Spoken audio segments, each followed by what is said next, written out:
Metro's good. Okay. Yes. All right. We join this scene this evening on a lonely mountain road where a single gentleman has crawled out of the woods onto the road. And it's bad enough that it was a lonely mountain road with a fog hanging over everything. It's now starting to rain.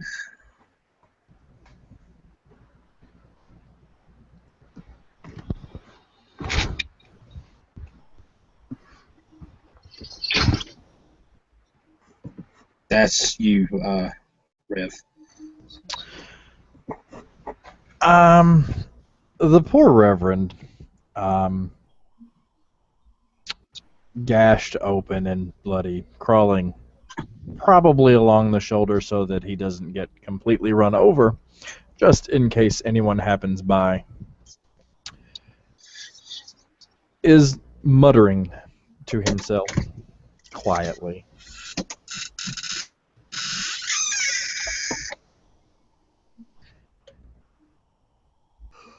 As he attempts to make his way back to his lovely, lovely little church.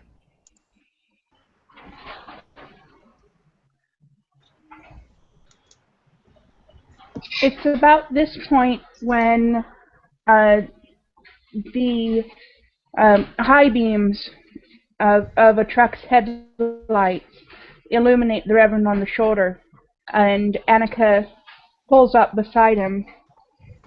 You were in the forest when Ekman died. What gave it away, dear?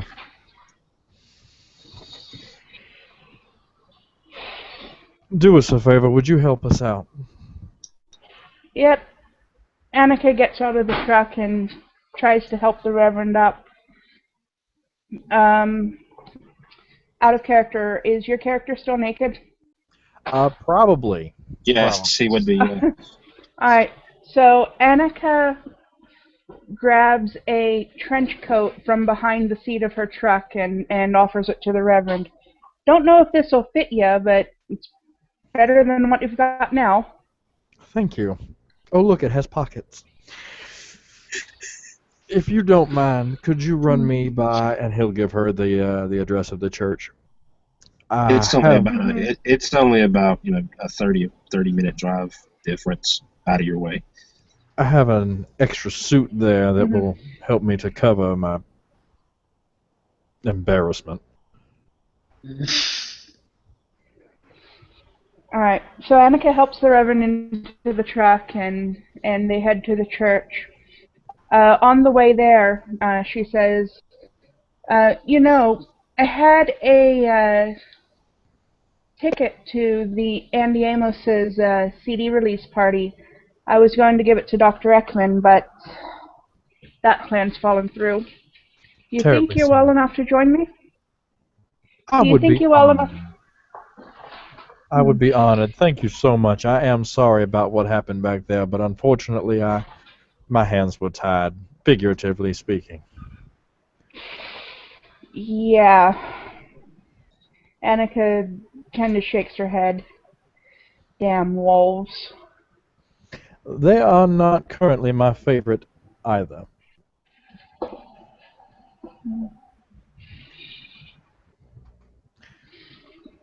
When we arrive at the church, you don't run into any kind of intervening traffic on the way there, but Rev, you're pretty sure there was a point where she had to stop at a stop sign. You're pretty sure when she did, you saw a crow fly by the windshield. Oh God! You're not 100%, but you're almost. It looked vaguely like a crow. Do I need to prepare my dice? No, because you're not 100% sure that you saw it. Okay, then the Reverend will jump in the seat slightly and pull the trench coat a little bit closer and lean away from the window. He does not wish to be You seen alright? by. Not particularly, no, dear. I thought I saw something. No, I'm in the scene. Right, you guys get to the church. Okay, I am obviously not able to unlock the door properly. Assuming that the door was locked to start with, it's a church. Who's going to steal from a church that's not me, right? So we will make our way in through the back there, and I am going to first go down to the rectory, the office, the whatever is there, and I'm going to change into a nice fresh suit that will hopefully cover the majority of my wounds. Hopefully. While I am in there, I am going to apply Mask of 1,000 Faces to look like my uninjured self, if possible. I don't know if that's a thing that I can do without, like, craziness, but if that's Yes. Yeah. And you don't even have to roll for it because you know that look perfectly. It just happens. Okay, Yeah. good. And then on the way out, I'm going to scour the entire church. I'm going to take all the things that are mine and put them in boxes. All right, wits investigation. Pardon? Wits investigation. Okay. Wits and investigation. Ba-doop. At standard. Your difficulty is what, 6? Yes. Okay, that's 2 successes. All right. As you're turning this church upside down, essentially, one of the pews, as you head by it, Mm-hmm. something catches your eye. Okay, let's examine that a little closer.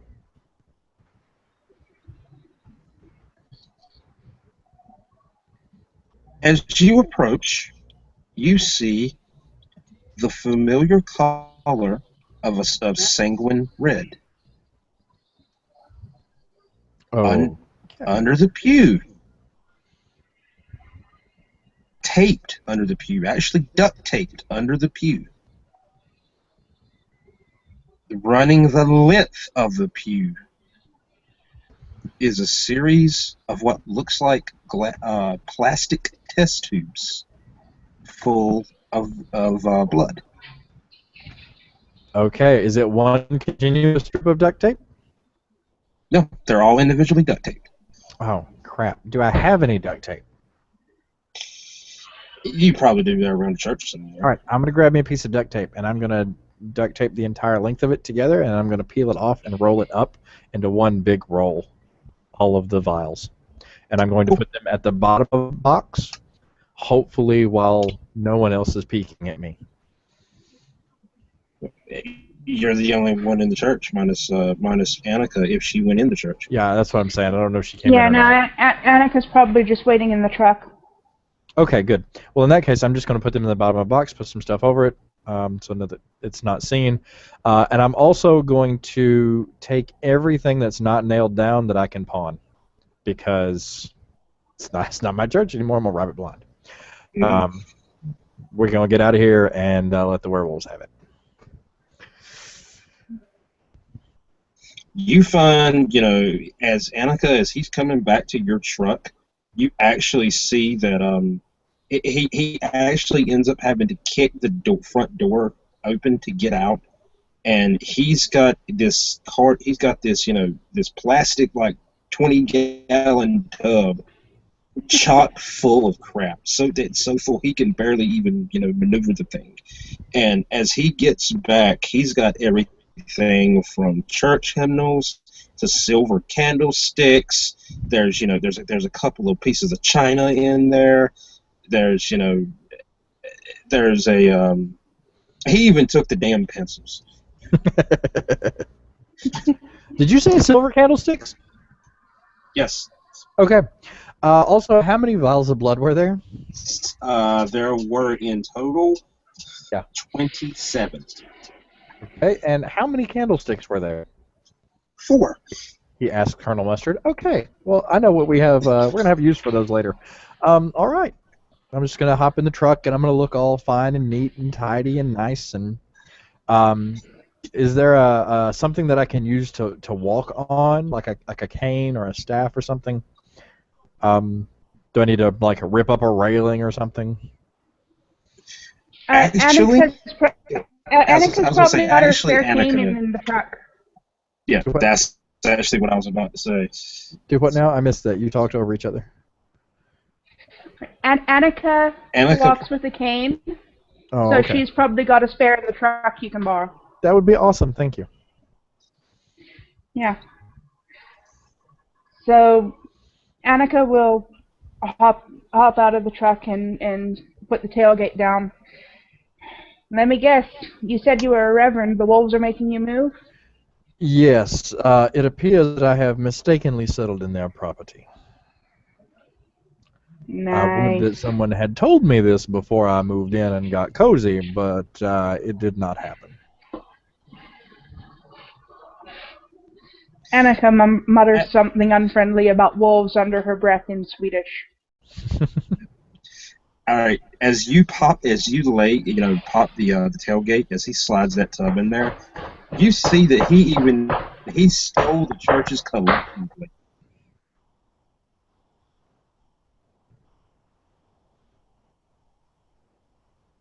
Mishi's had to mute her mic due to a hammer. All right, cool. But yeah, Jimmy, when he says he grabbed everything that wasn't nailed down, he means it. He even stole the church's collection plates. I'm gonna need them in the new place.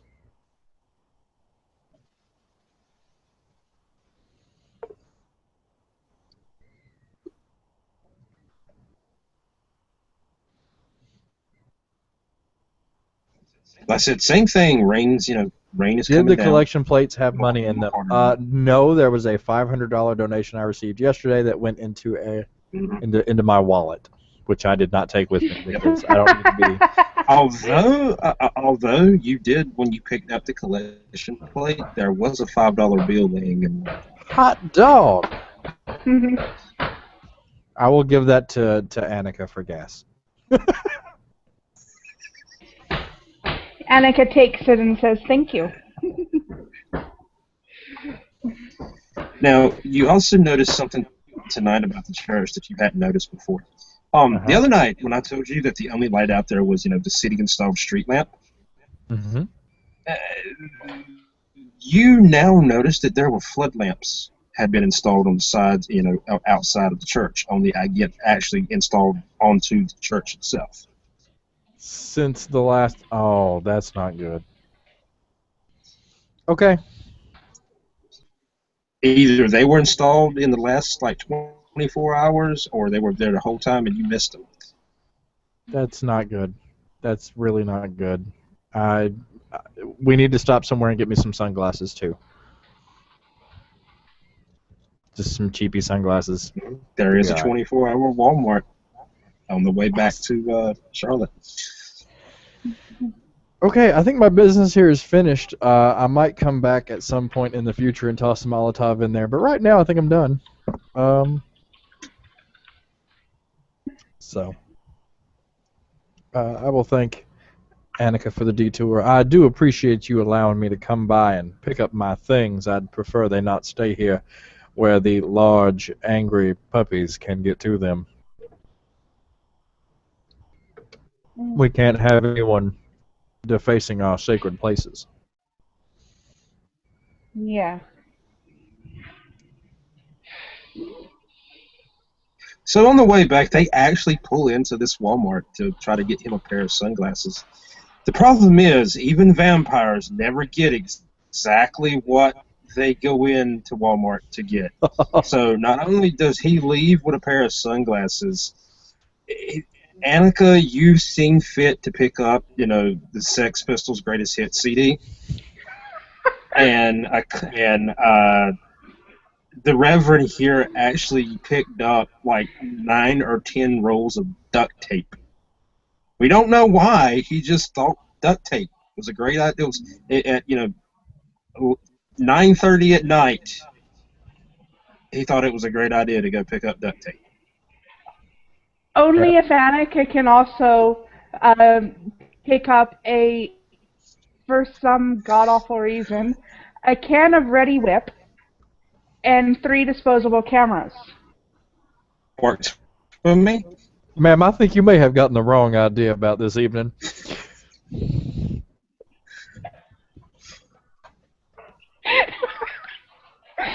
As you're checking out, the little girl behind the counter gives you the oddest look, especially because of the way that everything got put on the conveyor. The duct tape, Ready Whip, and cameras got put on the conveyor, one right behind the other.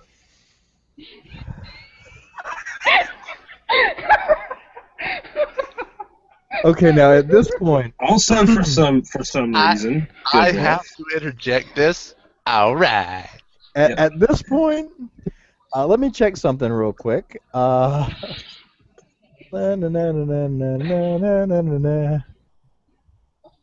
If I am only attempting to use on one person, then I only need the one success, right? define what you're attempting. I'm okay. Let's rewind a little bit. When that happens and she gives me a strange look, I'm going to lean over and I'm going to kind of try to catch her attention a little bit more and say, "Miss, I couldn't help but see you staring. What time do you get off?"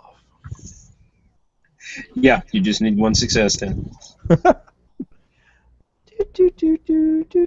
me find the thingy. There it is. It's charisma performance. Yes. Rolling bones.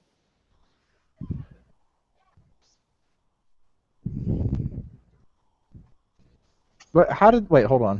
1, 2, 3, 4, 5, 6. There we go.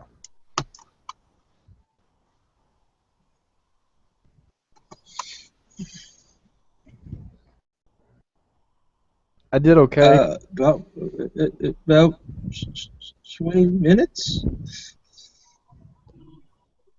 If you'd like, we can wait out in the car for you. No, that'll be okay. I think I'm just gonna go home. You're lost, darling. Maybe another time. You actually see out of the corner of your eye, there's an older gentleman standing at one of the other cash registers, is just losing his shit and trying his damnedest to cover it up. That's okay. Annika's losing her shit and trying to cover her up too. Truthfully, I'm losing my shit out of character too.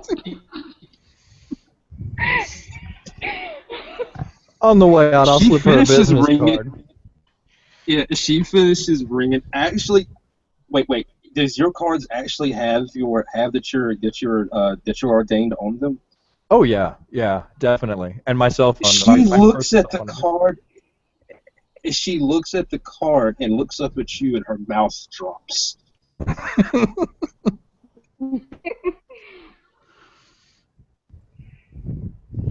You guys have a good night. You Drive too. safe.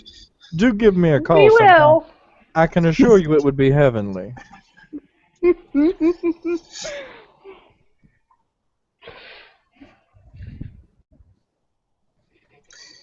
As you get back to the truck, Annika, Yeah. you see that there is someone leaning against your truck. They're not bothering it. It doesn't look like, but it looks like they're just leaning against it. Okay.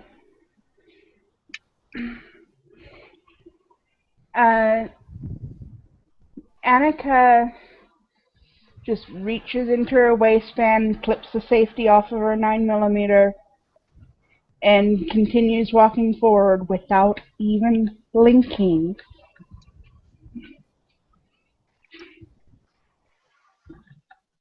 As you And continue to approach, Mm-hmm. the figure does not move.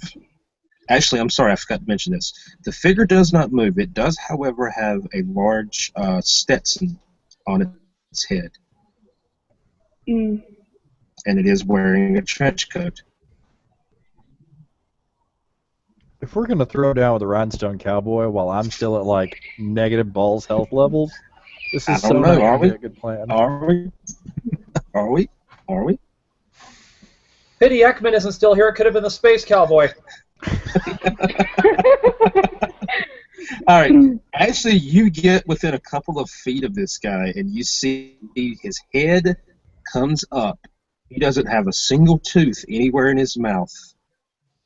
And as you start coming closer to him, he throws open the trench coat to reveal that he doesn't have a stitch of clothing on. As he does, he runs up to you, shakes a couple of times, and runs off. Before he has a chance to run off, Annika brings her cane up between the Flasher's legs as hard as she can, spending about a slot on pollutants.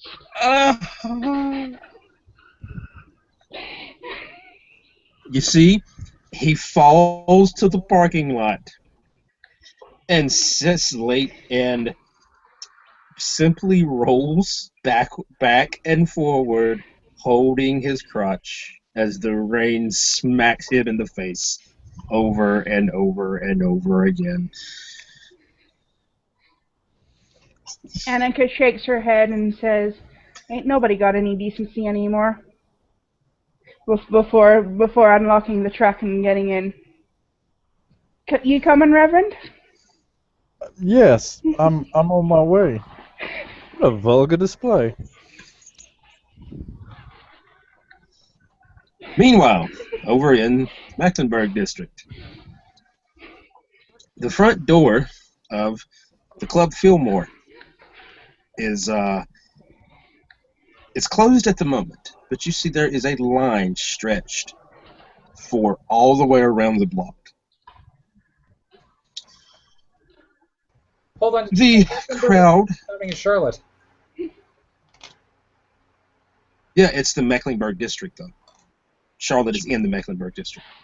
Oh, okay. That's sick. Yeah.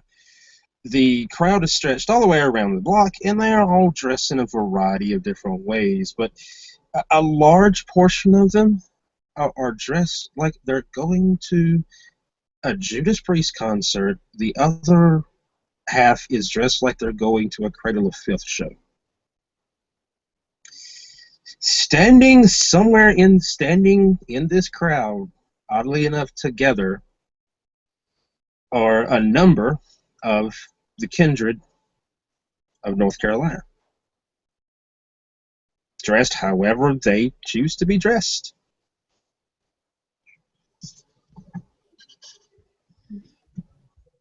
So, Enzo. Going from Enzo left to right. Or my left to right.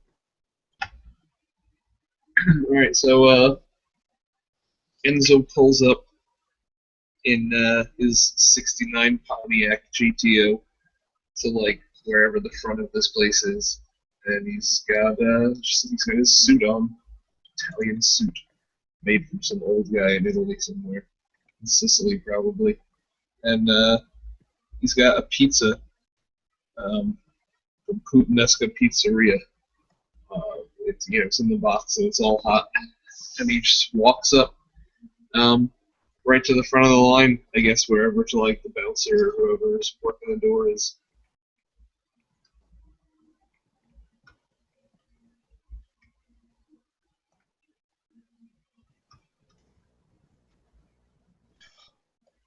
Now, the bouncers look up.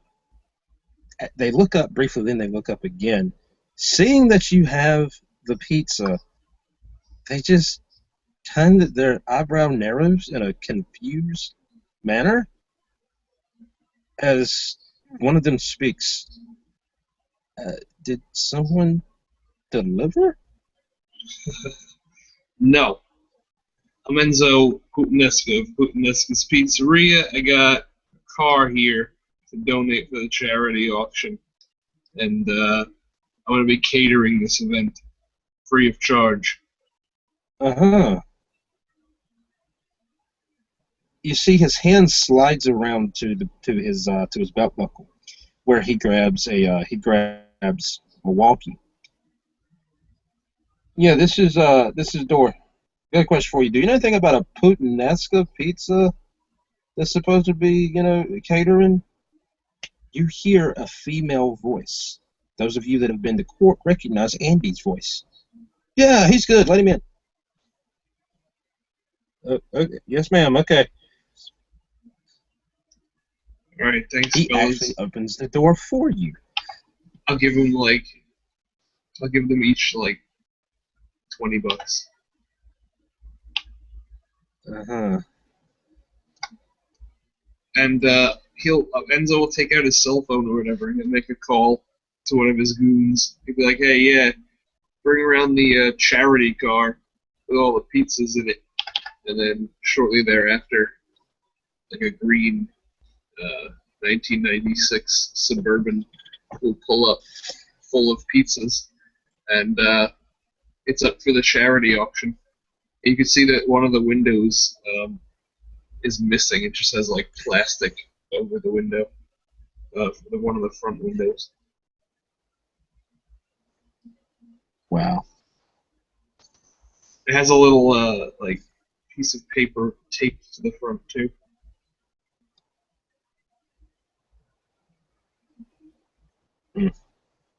All right.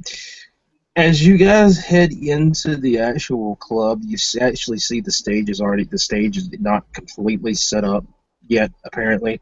Well, actually, I take that back. The stage would be set up. This picture is pretty much what you see here, although you do see that the stage is chock full of various instruments as well as some odd-looking contraptions sitting on the stage that you're not entirely sure what they're for.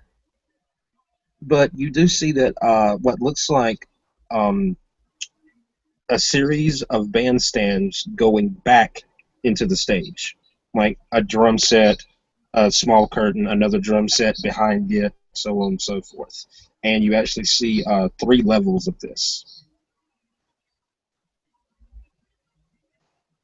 The bar is starting to hop. Several of the bar backs and bartenders are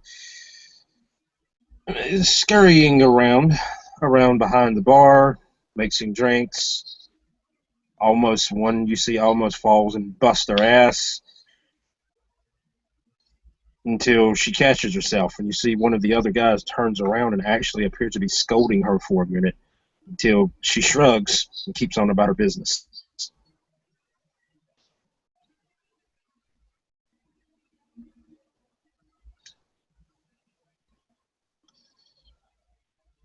Meanwhile, backstage, in what the great Richard Hagler was told was a dressing room, actually turned out to be a broom closet, is he is getting prepped to go on in a little bit. Richard Hagler, I'm sorry, this is difficult for me to stay in character for. Oh, the great Richard Hagler. I am the great Richard Hagler. Everything works, and when it doesn't work, the rulebook says the crowd is wrong. And I also womanize, and I also hit on all the women, and try to rape any I can, and then say the rulebook blames them. You actually get a bang. You get a knock on the door. What? Mr. Hagler, just wanted to let you know it's going to be about 20 minutes. Okay. Hey, send me that cute bartender from back there to entertain me until I have to go on stage, eh? I'll see what I can do, sir. Remember, the rulebook says I'm always right. Uh-huh. Yes, sir. Be right back. Okay, I really don't know if I can keep up this Richard Hagler bit. Don't worry about it. Don't worry about it. I'm gonna switch to the Great Bob. I can't keep up with this Richard Hagler shit. All right. Pulling up to the nightclub is Annika's truck, and you see same thing. The line is god awful long. Oh no, I know I'm gonna call myself.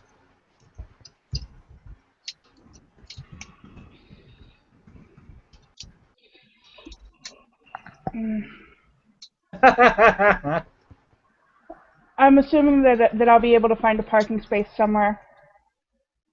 After about 10 minutes of driving in circles. And actually, after about 10 minutes of driving in circles, you start to pull into a parking lot, or to a parking space, until some prick in driving a motorcycle slides into it before you can get turned.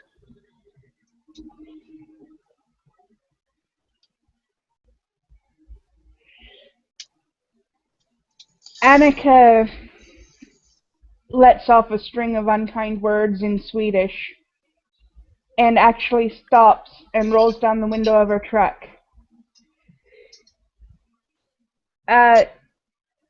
Excuse me. Person pays you no mind.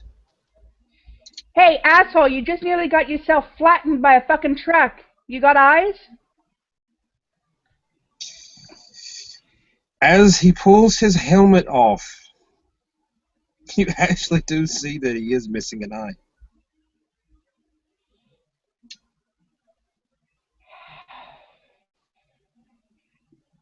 They'll give a driver's license to anybody these days. And it's also about this time you hear a pair of police sirens behind you. Motherfucker. They come flying into this parking lot. And they go up and, of course, slam on the brakes immediately in front of you. One of the cops throws open the passenger side door, makes a beeline for this guy on the bike, throws him to the ground rather unceremoniously and cuffs him, picks him up, and proceeds to place him into the back of the car. But I got him, The gentleman nods to the two of you, and the police cars leave.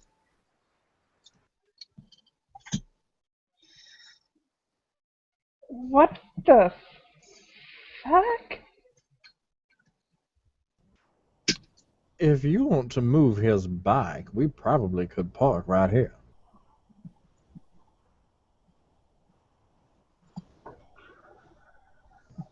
True. You're still in the truck, right? Yeah, we're still in the truck. Okay. All right. So, just want to be sure. Why? Why?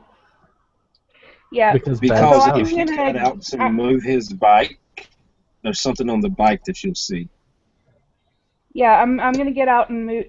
I'm gonna get out of the truck and head over to the bike. Specifically, I want to see if he left the keys in it so that I could move it. He did. Also, hanging there, tied to the one of the handlebars, is what is a VIP parking pass. Oh, nice. Is it specifically made out for the bike, or just It is not. It is not.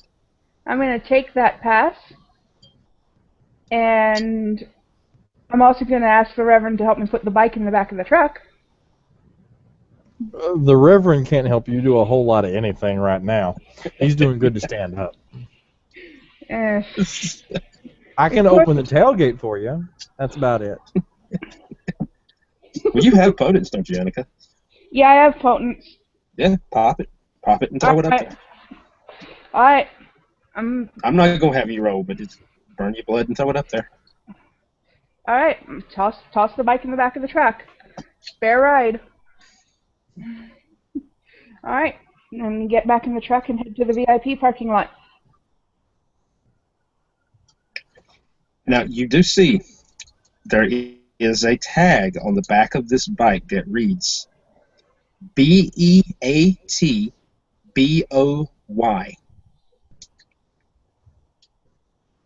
Hmm.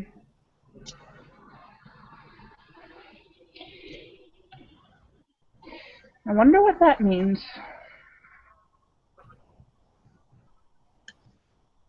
Meanwhile, Kira is approaching the line, and it's outrageously long. She's with Harry. She'll turn to Harry. Do you think that with your special thing we can cut to the front? Otherwise we might be out here all night.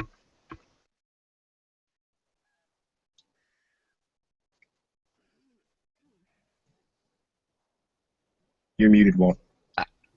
Dang it. You'd think I would notice that. Anyway, sorry. Yeah, Harry leans over, looks at the guard. I think I know him. And he pulls the card out of his pocket. And yeah, I think this will get us in. Come on. I also have an extra ticket. Oh, he pulls out his own. We'll find somebody who doesn't have one. And Please tell me there's going to be food. most probably, things at this place usually do have food. Alright, he makes his way up to the front.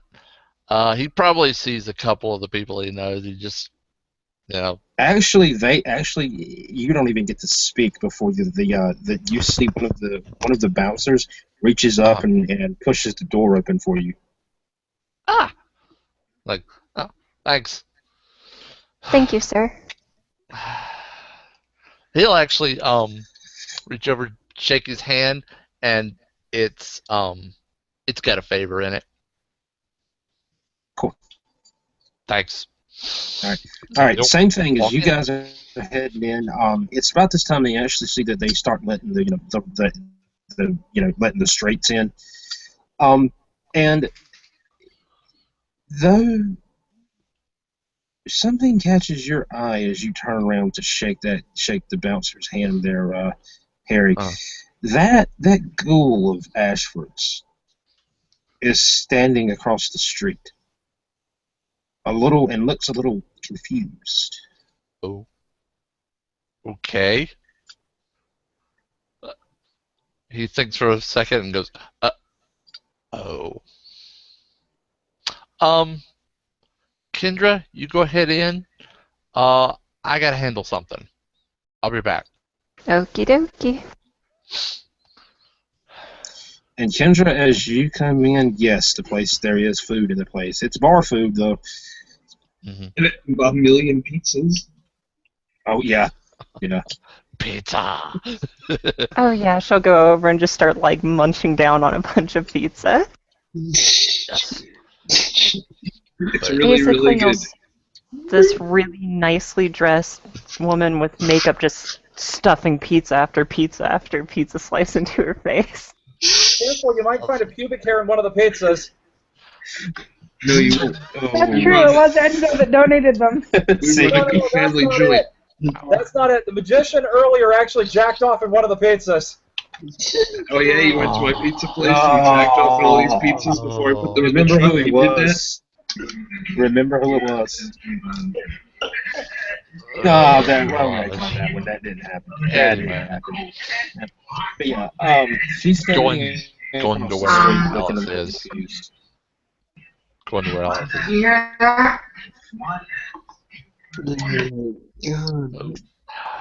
One moment. Mm-hmm.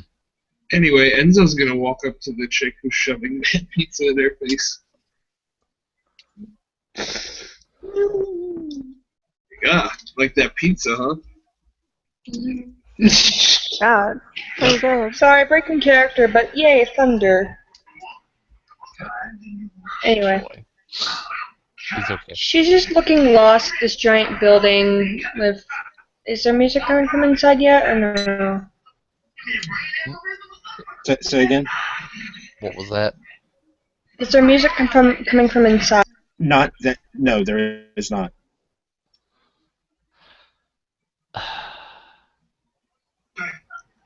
She's just looking at this giant building with all these people around her, very confused. Alright.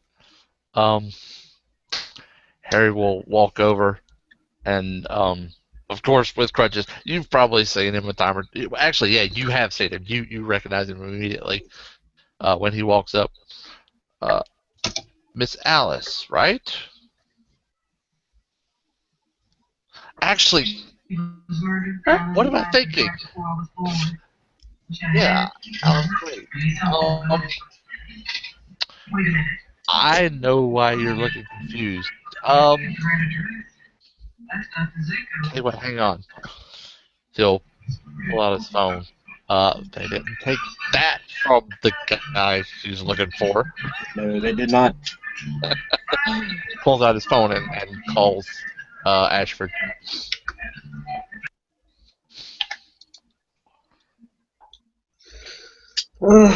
And basically, you're hearing a minor sort of like groan. Hello? On like the third ring. Oh. Ashford? Where are you, buddy? You can hear his voice. Homeless shelter somewheres was picked up on the side of the road. Oh, no. Uh, I was afraid something like that would happen. How do I do this? I'll figure something out.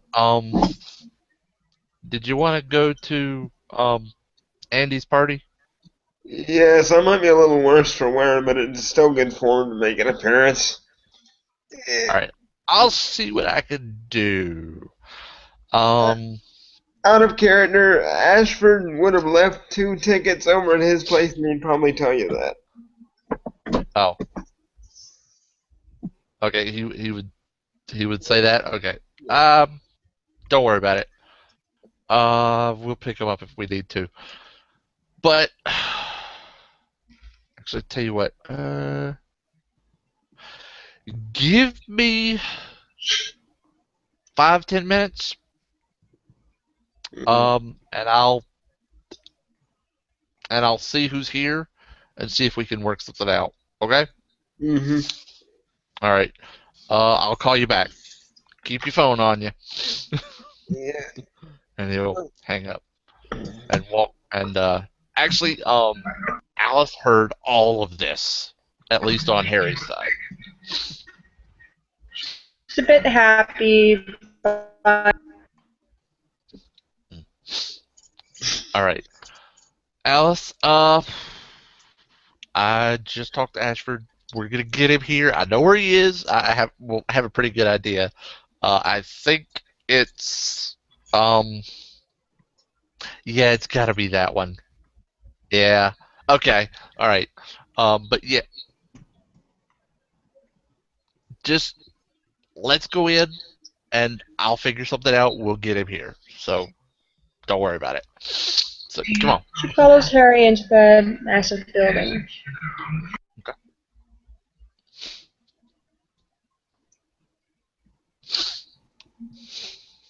All right. And you see what was previously described. Same thing. Stage is set up. You know, it looks like about 3 bands or 3 sets that are going to play. And you're now noticing that behind that third curtain, you see they're bringing in some other equipment.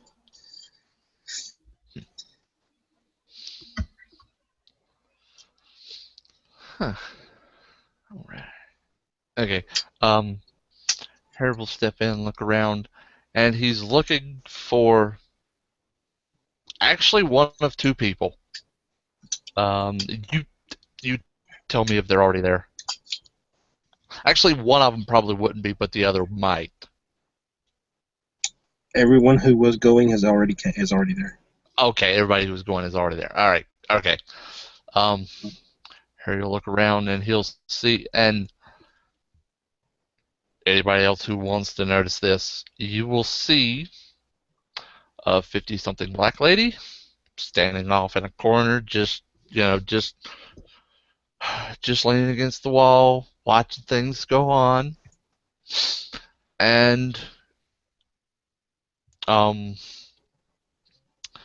sitting in another corner, like just kind of wanting to be alone with herself, seemingly, is an older Native American woman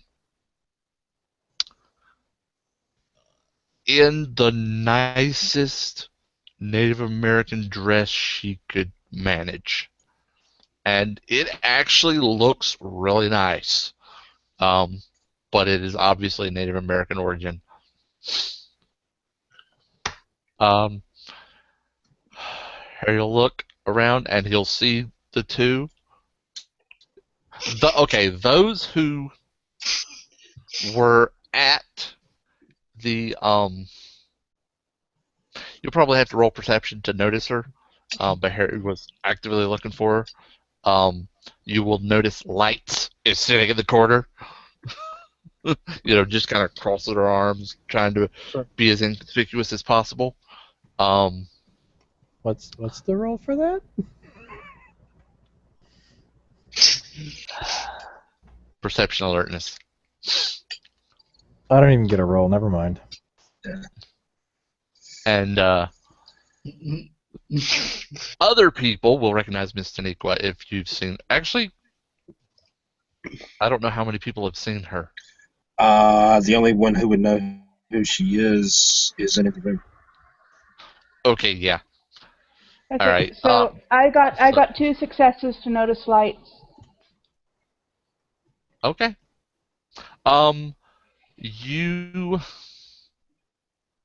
It's a little dark, but you can make out familiar features. So you're not entirely sure, but it's gotta be her. It's gotta be. And Harry actually looks around the room, nods at Miss Taniqua, and then, as he's scanning for her, he looks over and sees Lights and just quizzical look on his face. She briefly looks up, nods at him, and goes back to, sort of sulking. Harry will hold up a finger to Miss Taniqua and walk over to Lights, being as inconspicuous as possible. Yeah. Outside, there beside of the club, is it's a familiar face that we've seen before. Mr. Davenport, standing on the outside. They're outside the club. Maybe he's looking for Woodrow again. Who knows? No, not tonight. As I have not bought a ticket, I'm just gonna. Is the line filing in now, or Yes. they got the doors open? Okay. Yeah. Well, I'm sure I parked my car in the parking lot, so before I leave the parking lot, I'm just gonna go ahead and pop obfuscate. While I'm, Cool. I'll bend down to tie my shoes or something like that, and then pop back up. I'm just gonna walk in the front door. I'll just file in behind someone in the line and just walk in. All right. The one that you walk in behind, you see there's a very, very nice tablet computer in her backpack that's clearly visible to you. No one I recognize, huh? Nope. No, I take that back. You do see a couple of familiar faces from the court, but nobody. But you recognize Harry, and you do recognize coming out of the side of one of the side rooms there. You actually recognize Josiah. Okay. Quick point of contention: is there a metal detector at the door? No, but they're using hand powered metal detectors. Right, but I'll be walking right past him. So I am armed. I have a couple of daggers in my jacket. Okay. And, yeah, I'll just walk in and kind of get a lay of the land. And once I get inside, I'll just kind of find a corner in the back. And when I'm sure no one's really paying attention to me, I'll just kind of pop out of ob. All right. As you pop out, you just see that the lights in the lights here in the club go down as they come up on the stage.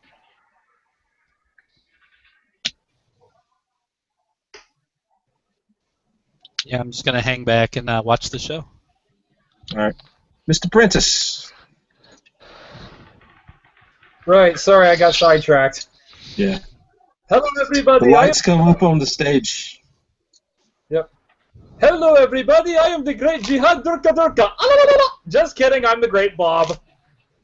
And for my first trick for the night, I need a lady from the audience in about 20 minutes. No, okay. I'm moving on to other decent tricks. I need to borrow a light from somebody. Anybody? Let's see. How about I take this light right here, shove it through my head, pull it out the other side.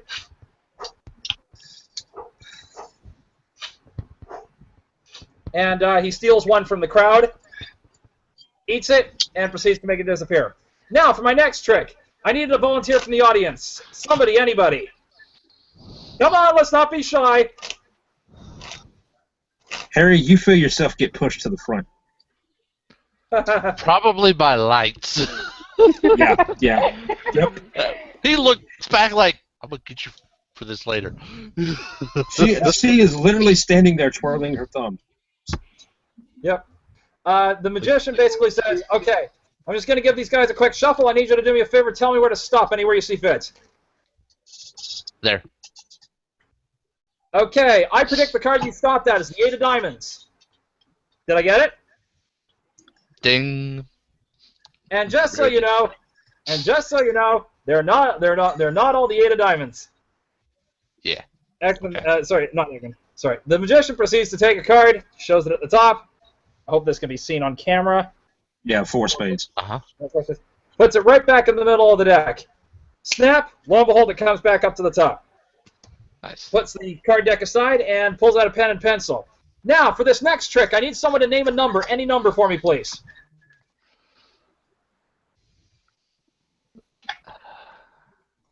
$69. Sorry, what was that? 69. Woohoo! Free bird. And with the 69, now I actually have to run this. Hang on. This is actually going to take a sec. Basically, he runs and talks patter as he quickly sets up a. So 69. Hang on.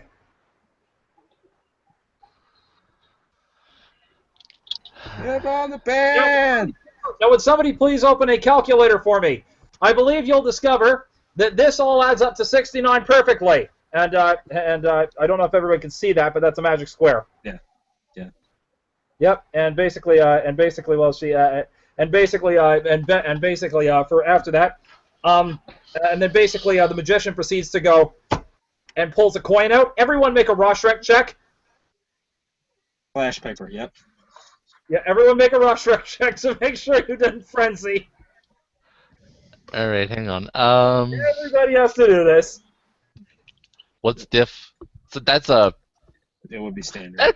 That'd be a 3, right? Yeah. Because it's just a flash. It's just a flash. I don't have to do anything. I'm fine. If you have, okay, I'm gonna rule this. If you have a courage of 3 or higher, you don't even have to roll. You can auto success. It just doesn't do anything to you. Okay, good. And this is at which point he basically proceeds to start doing some old classic coin tricks, making the coins disappear. Passes one through his hand. Lo and behold, it pops back up the other side. I'll have to pull this down so people can see this. I hope they can see that okay in hand. Turns it over here, makes it disappear in one hand. Turns it, makes it disappear in another, and it pulls back. And finally, the magician basically starts going into his next phase, which is fire eating. Proceeds to light a fire. Everyone rolls Rorschach check again, because he's now actually waving torches around. Okay.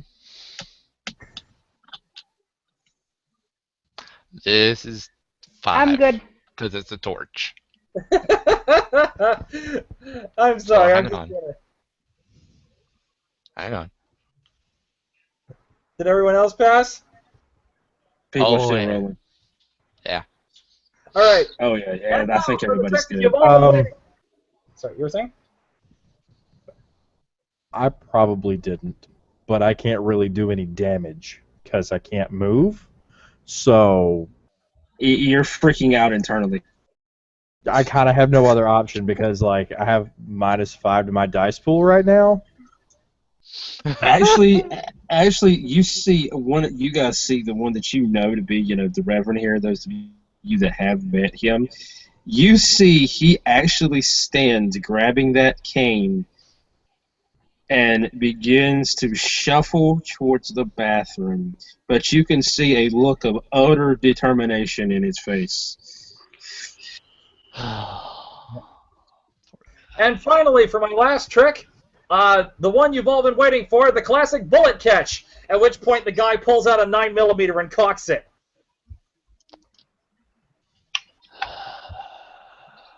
He actually proceeds to start shooting random people in the audience once he suspects they're vampires in order to verify that the gun is real. Bang, bang, bang, bang. By the way, every single one of you gets hit by a bullet. Not loaded. Yes, it's loaded. I can't. Death 3D. All right. I can't, man. All right. Yeah. No. Okay, fine. They're all unloaded except for one which he puts in and fires at a chandelier. Is anybody standing under the chandelier? Hits the chandelier and it falls to the ground. Yeah. All right, now for the last, and then basically says, okay, now that we verified the guns and the bullets are real, cocks one, sticks it in the gun. I need a volunteer from the audience for this. Annika puts up her hand. Lady, please come to the stage. See me after sometime, maybe. And proceeds to hand her the gun. Annika verifies that it is in fact loaded. Yep. And points and shoots. The magician gets shot in the head and dies. Okay, what do I have to roll? Don't even worry about it. Don't even worry about it. He's done. Yep, he's gone. Annika, you just murdered this guy in front of the old nightclub. Enzo starts cheering and clapping. Yeah! Annika just kind of looks at the gun and goes, "What?" And Annika just kind of looks at the gun and says, "Fucking idiot! Didn't even use a blank." Just to clarify, does she have to roll humanity for that? No, that's accidental. That's yeah. Yeah. Yep. The magician. You asked for it.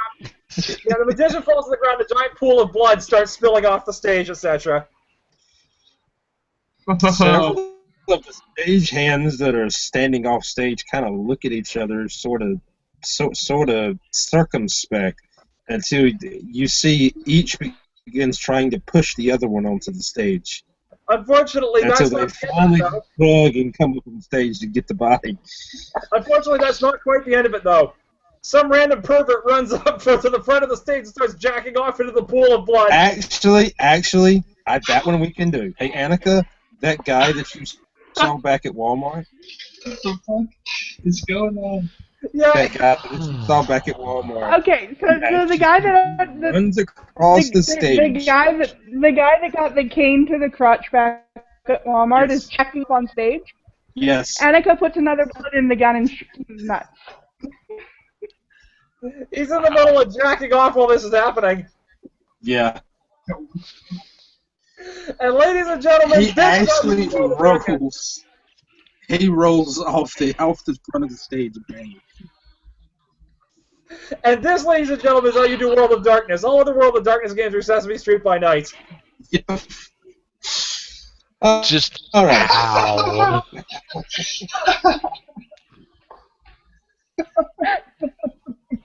Anywho.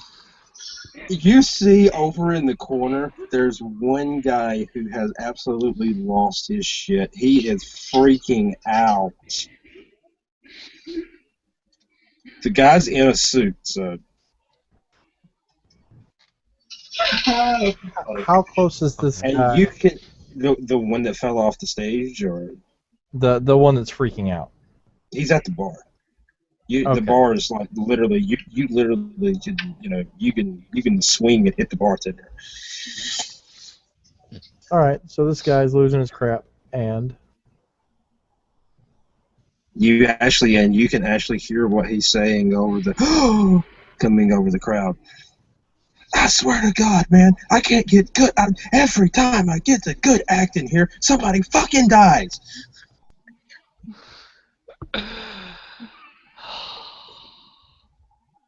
okay.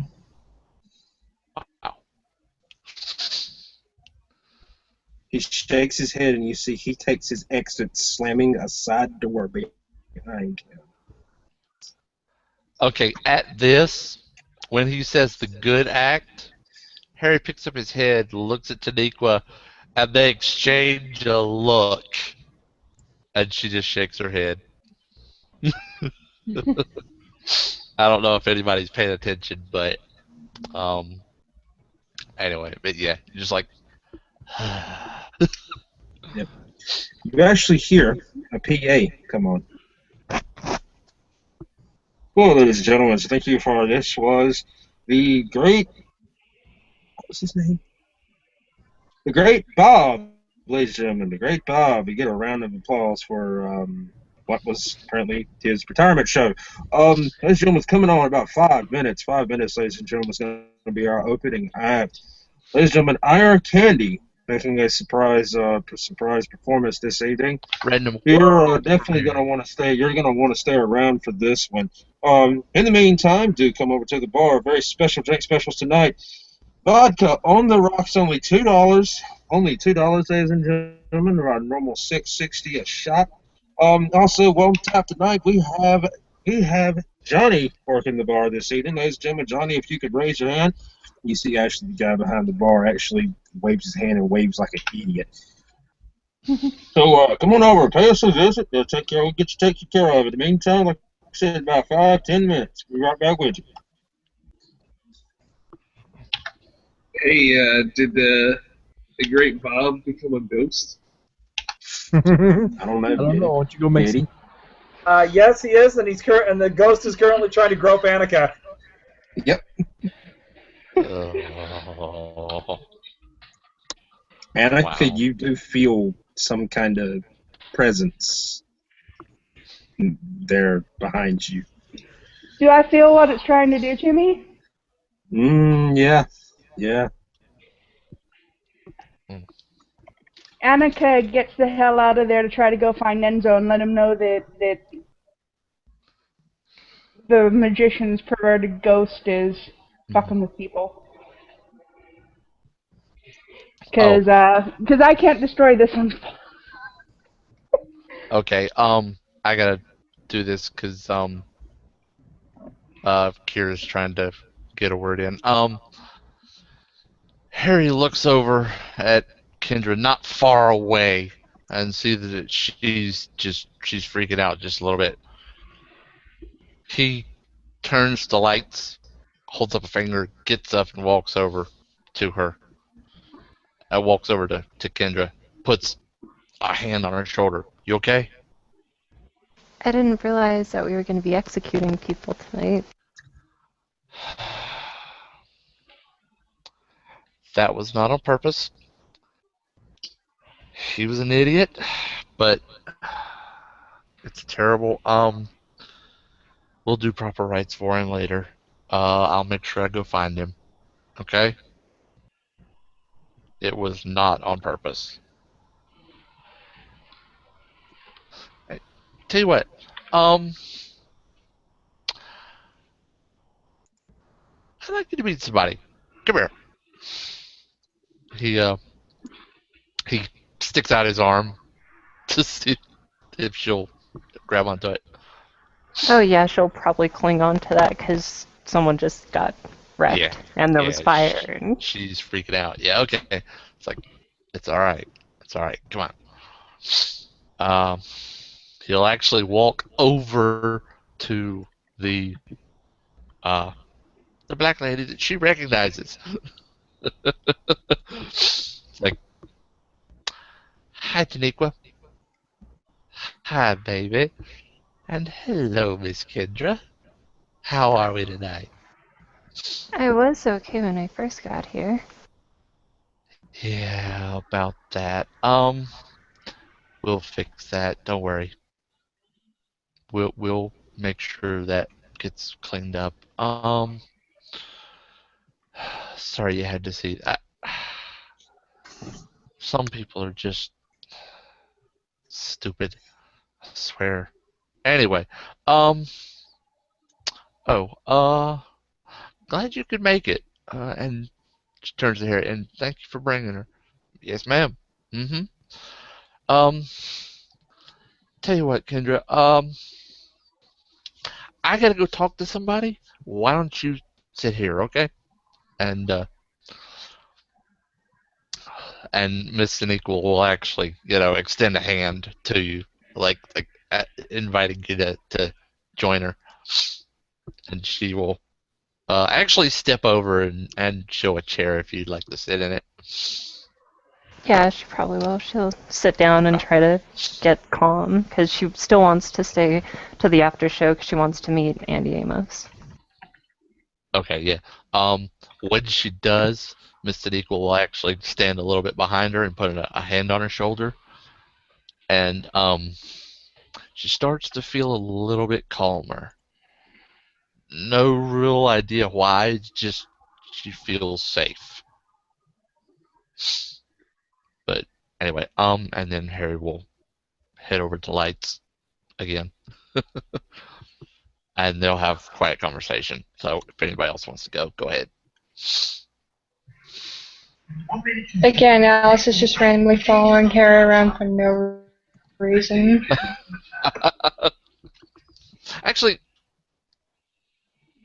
he turns his head and sees her and sighs.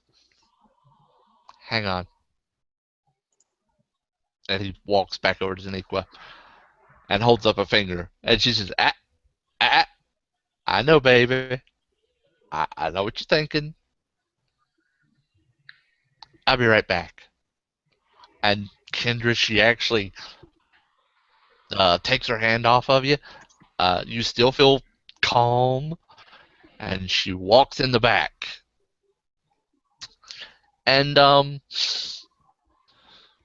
we won't really need to. You want to do the switch scene because she's going after somebody. Briefly. Actually, I'm so sorry. I've got sidetracked. I'm sorry. Oh, that's okay. Miss Tanique was going after somebody. Should we switch scenes? Yeah. Okay. All right. Miss Tanique, as Miss Tanique goes in the back, we switch scenes over to a homeless shelter where Nathaniel Ashford is doing whatever he chooses to do. I'll let you describe it, Josh. What you're doing there. He's probably laid up in an armchair nearby, kind of just reposing, holding what appears to be a very broken sternum, probably a couple of cracked ribs, and a lot of intensive damage. All right. You're essentially in a common room in the hallway, and from a little bit down the hall, a black nurse comes out. She's a little bit older. As you look at her, you swear she looks familiar. And he just kind of has this kind of wearisome little smile of recognition. Well, yeah. And she's in scrubs. She's in, usual nurse scrubs, and she very purposely walks in your direction. And she's smiling and bouncing a little bit, seeming like she's singing a song in her head. Mm-hmm. And she looks right at you. Mr. Ashford. How are we, baby? A little banged up, but I'm alive. Well, technically. Yeah, I'm sorry about that. We'll have to have a talk with them. Don't worry. Hmm. You're wanted in another place. Harry tell you? Oh, yes, something about the situation. He mentioned that Alice seems to be a little bit bewildered.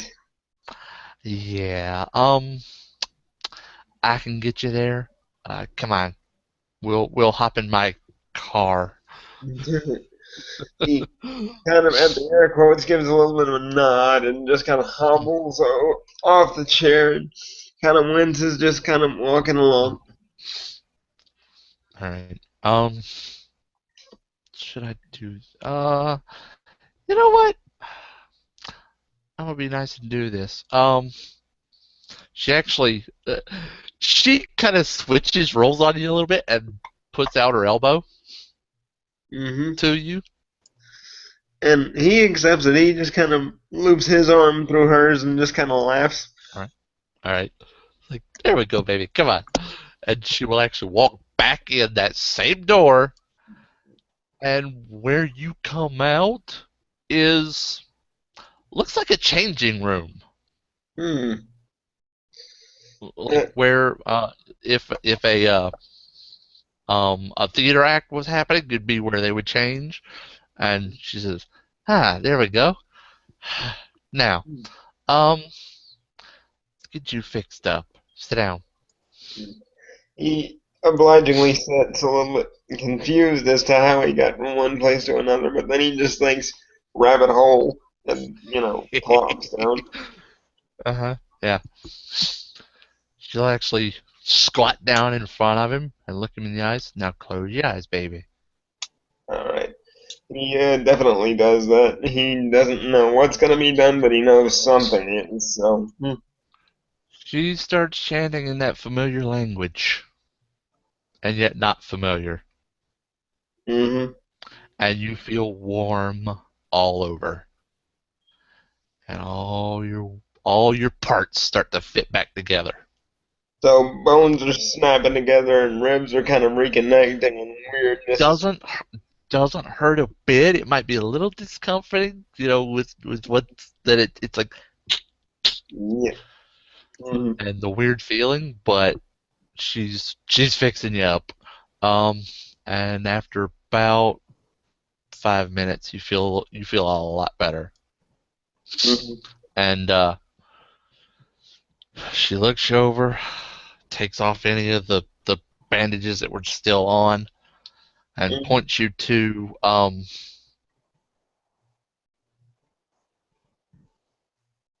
says, "Suit in there. Go ahead, take it, and come on, whenever you're ready." Mm-hmm. And she will actually walk back out without him, Yeah. and come back out and come back to where Kendra was. Mm-hmm. Actually, she will look over at Alice and say, "He'll be here in a minute, baby." Yep. She's still randomly following Henry around, but just still. Okay. All right. So after getting As she's go ahead.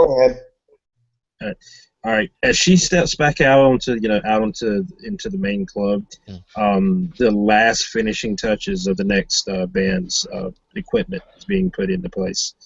Also, there's one of the bartenders that stepped out from behind the bar. And you see she's walking around with a one of those round trays full of Jello shots.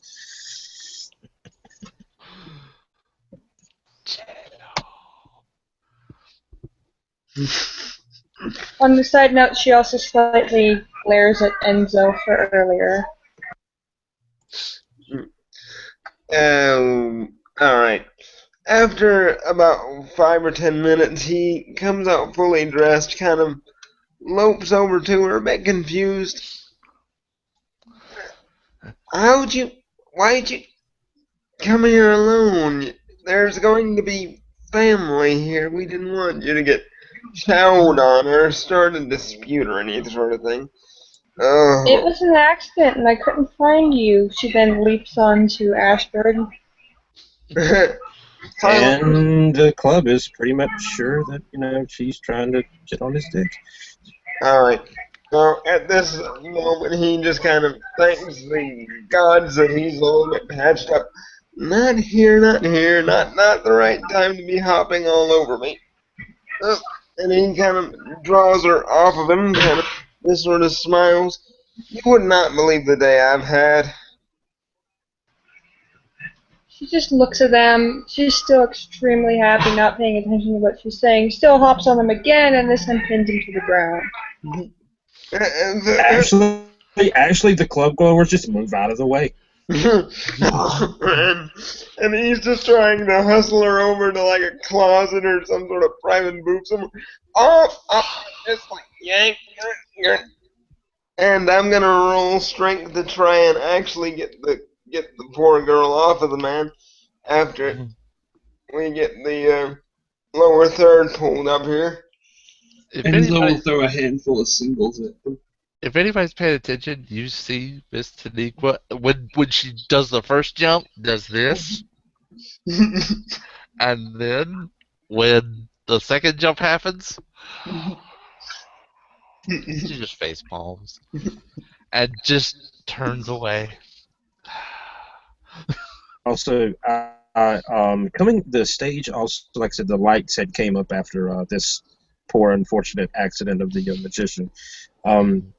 They come back down, and you hear the club's the subwoofers that had been placed there beside of the bar start to kick on, driving out a very a very rhythmic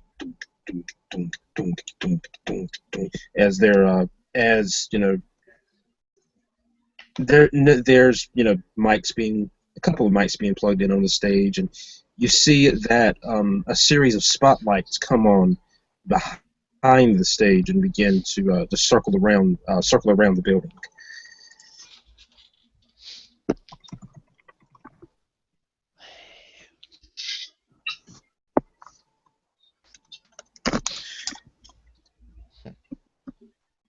Followed by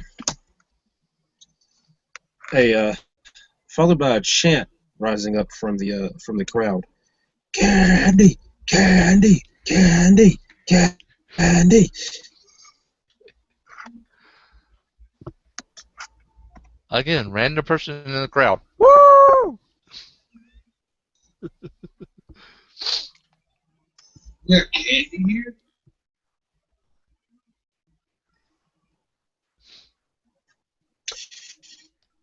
That driving bass beat suddenly dies away, and the opening couple of lines to Metallica's "One" begins to play over the loudspeakers. This time, as the crowd also getting even more and more pumped. You see a gentleman steps up behind one of those drum sets.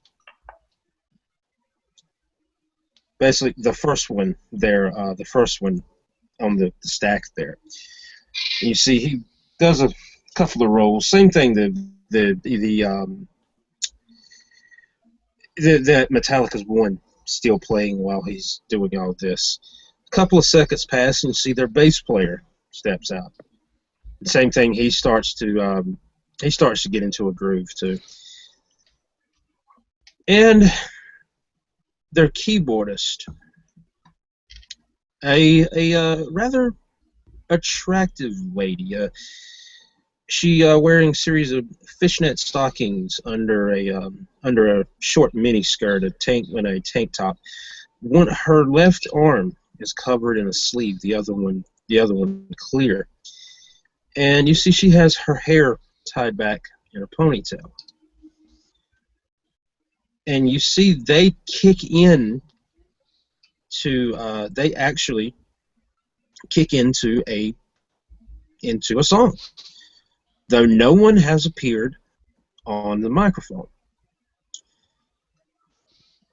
until about 4 bars into the song. A series of smoke begins to rise up from under the stage there around where the microphone is. Enough that it actually obscures where this particular person would be standing. As the smoke clears, standing at the microphone is, those of you who know who she is Andi. Those of you who have never met her before, there you go.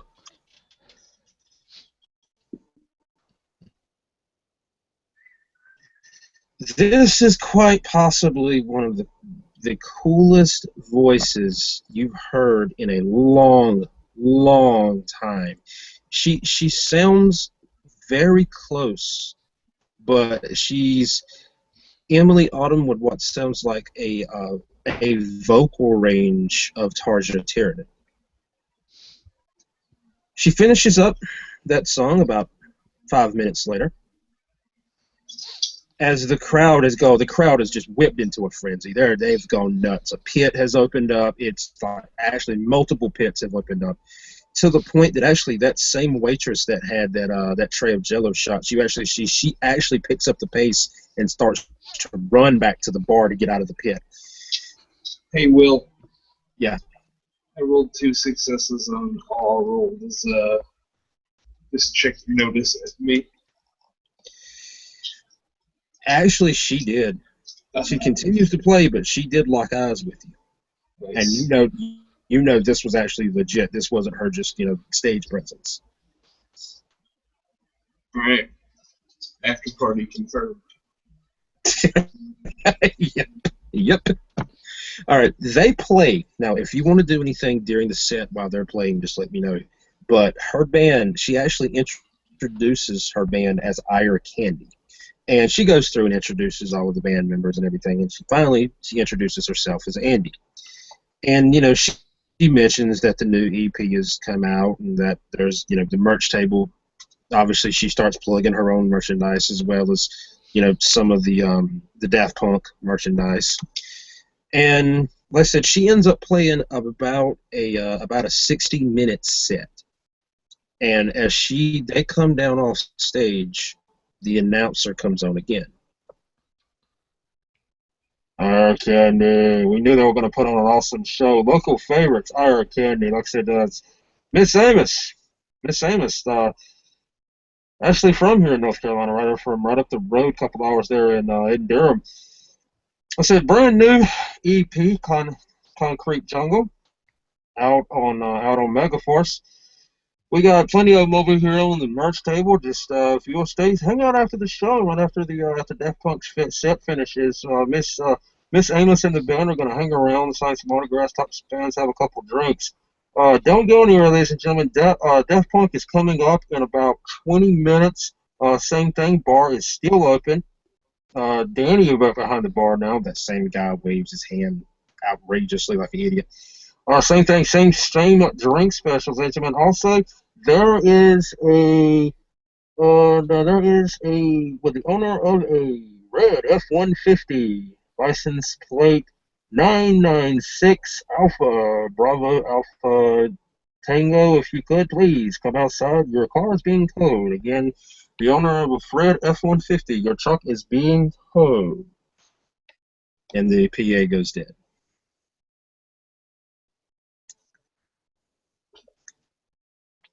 All right, go ahead.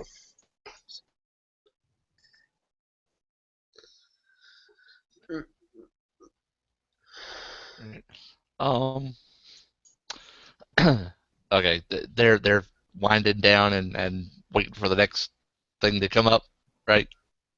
Yeah. All right.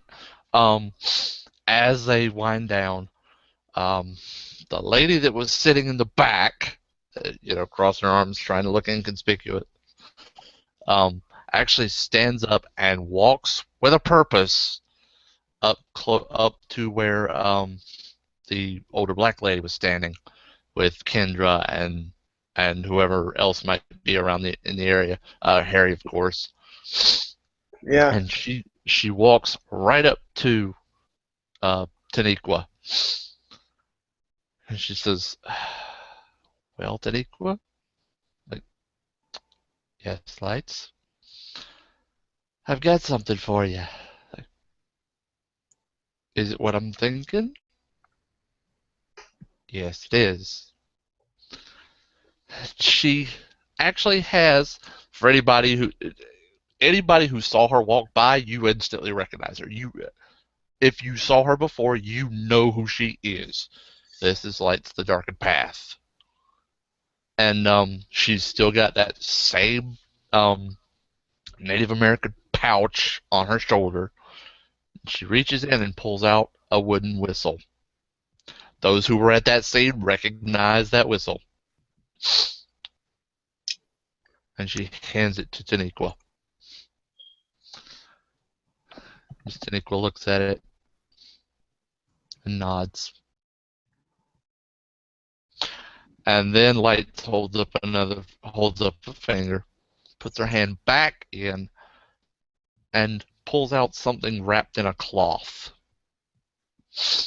A gold chain falls out of it. And she quickly bundles it back up and hands that also to Taniqua. And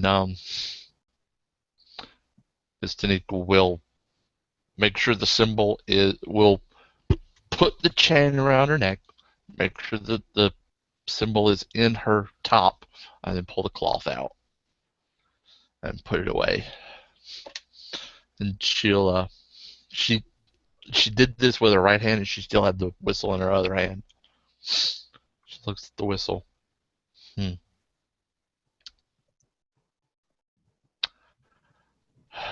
And in the middle of all the noise, this won't be very obvious. She makes a light toot on it, and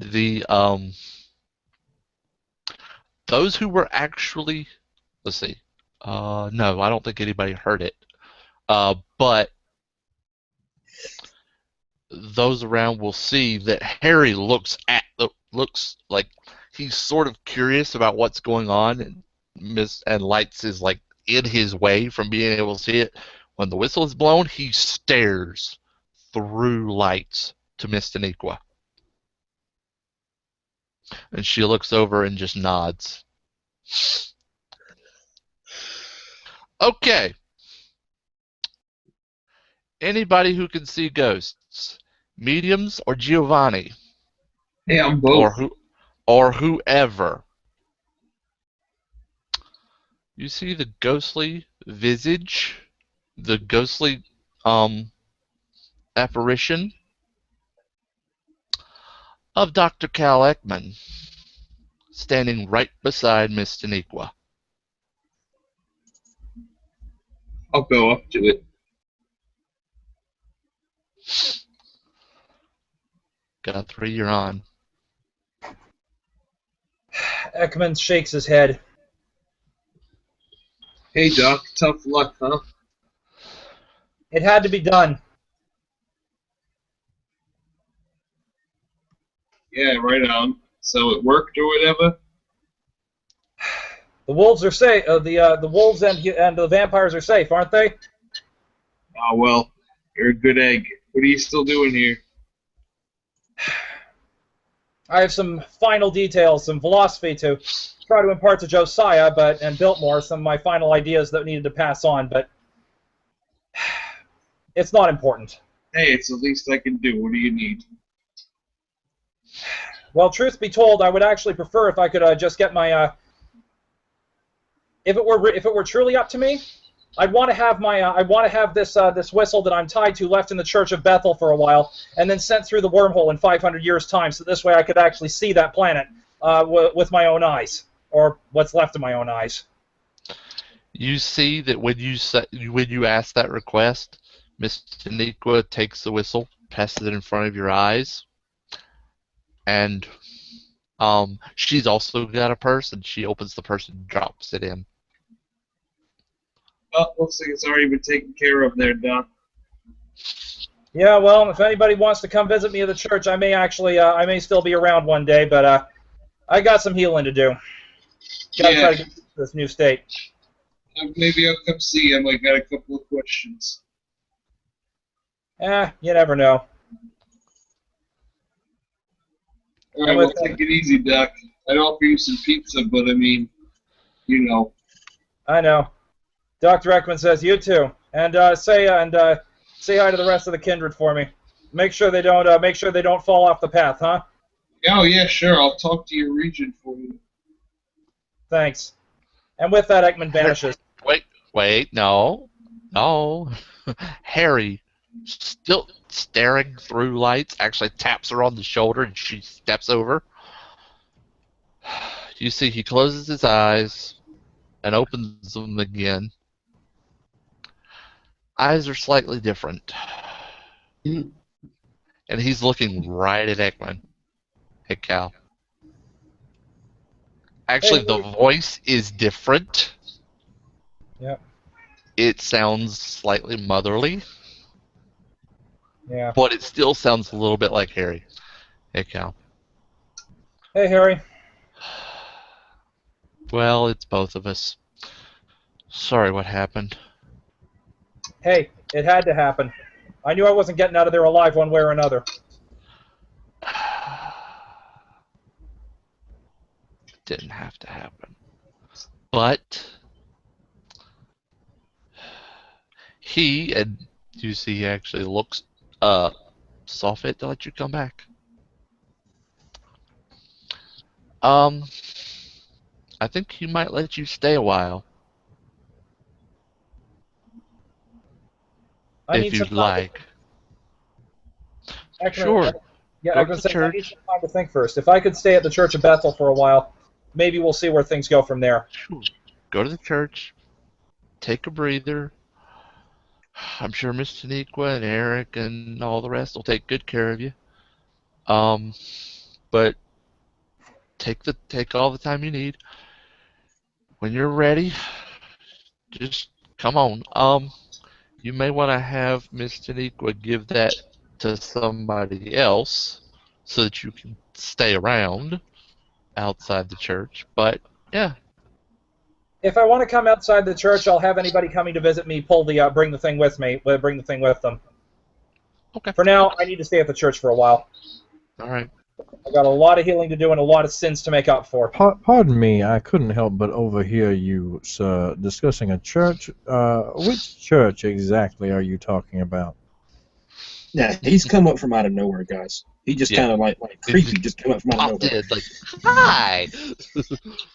Harry glances over. I know that voice. Reverend Johnson. I think you would recognize Harry's voice.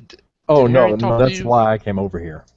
Oh, okay, yeah. I saw a bunch of people from the last scene, and I'm like, screw those guys, let's go see what they're talking about. Yep. Oh, yeah. Oh, right, yeah. Yeah, it's like, oh, Johnson, yeah. Miss Taniqua here is from a special church. Are you implying, sir, that my church is not special? Hers is a little different from most, but every church is special, sir. Every church. Oh, mine was very special, and I recently had to relocate. And he'll like cut his eyes at the wolf over there. He won't actively attempt to antagonize because she was not antagonistic, but yeah, he's obviously displeased. She'll look over. I'm probably the reason it was less than normal.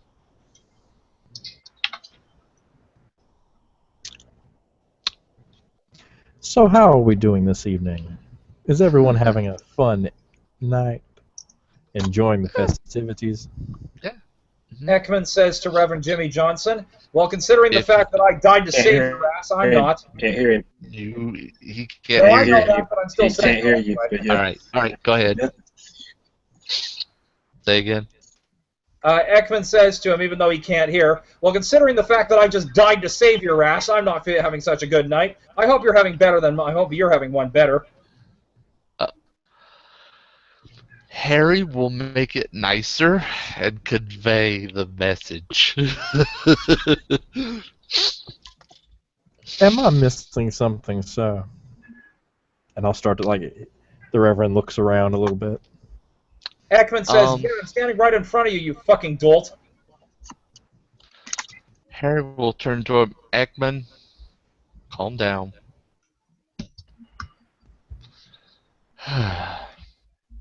Last you saw of Ekman, Rev, he was left in pieces a couple hours ago. No, I remember that very distinctly. It was right before I got chewed up, like a lovely little chew toy.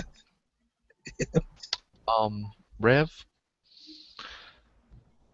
he's back in a limited capacity right now. If he manages to rest up,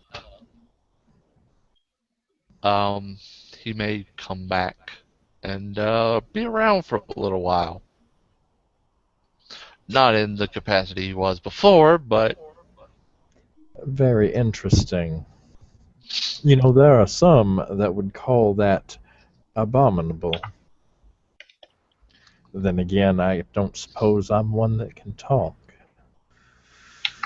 Who are these people I have yet to meet, or at least have formal introductions with?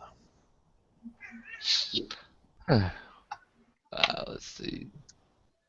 Actually, the older black lady will take initiative and step forward. Taniqua Johnson.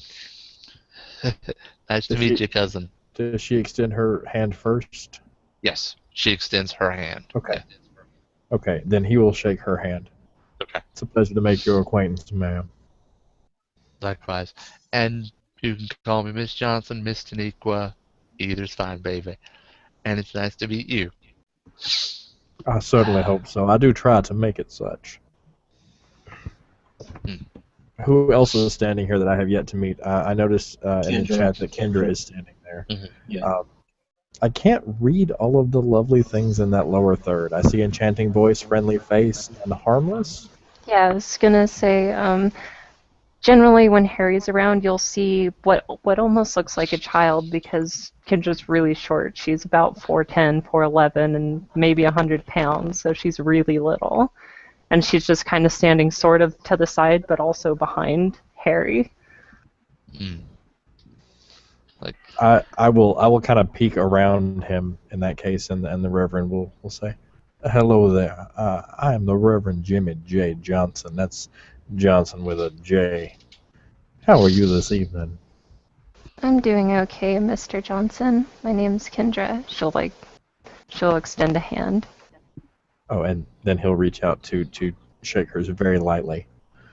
It's a pleasure to make your acquaintance, Kindred. You too. Alice accidentally then stumbles in and falls on the ground, and now her cover has been blown. You actually see, as you are about to fall, you actually feel yourself, somebody actually catches you. And you see, it feels like a masculine set of hands. Yep. Oh, well, I thought I was the one drinking tonight. Seems I got a hold of you just in time. Find out anything interesting? She looks at Ashford and then says, just basically gives a wink as if saying, "I'll tell you later." And he just kind of grabs her on the butt and just sort of smiles.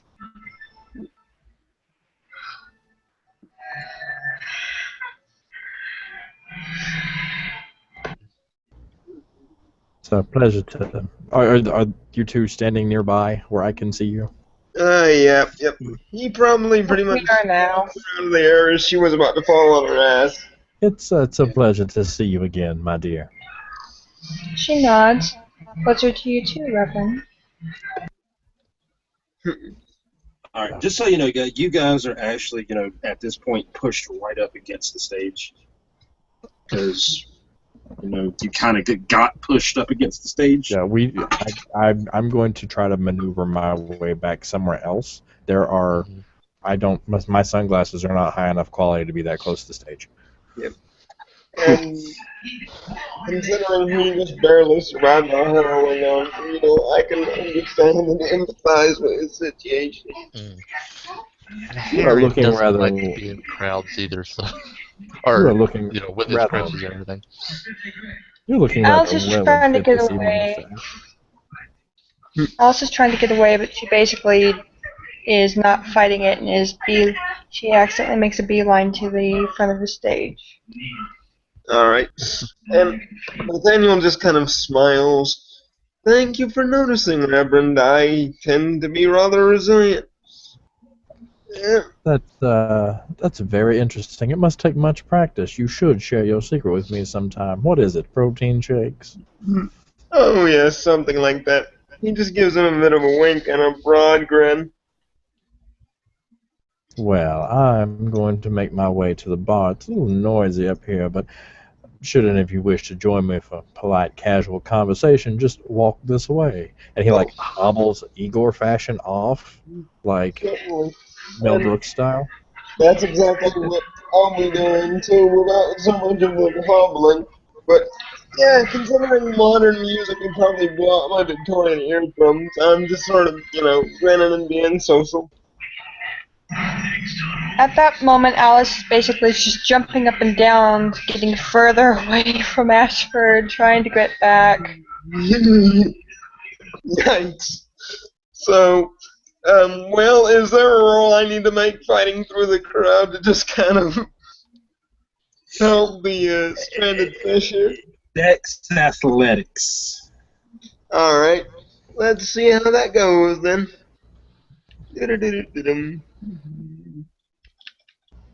And we'll see how this goes. And very nice, very nice. So he's managing to shoulder his way on through and kind of fish you out of the crowd. Oh boy. You tend to get in trouble, don't you, sweetheart? It's like it just got taken away. I don't understand. Oh, it's just rock concerts, dear. He's actually trying to put her on top of his shoulders so that she can kind of scuttle on through. Alright. And same thing, that music pops back on, that that driving house music returns. Am I in relation to are Harry and Kendra following? Or are they staying over there near the stage? We're making our way back, and Everybody? Okay. In that case, I will specifically make it a point to try to help clear a path by looking miserable and pitiful, hobbling along on this cane, so that Kendra can pass without having to be too close to any individuals. you know what?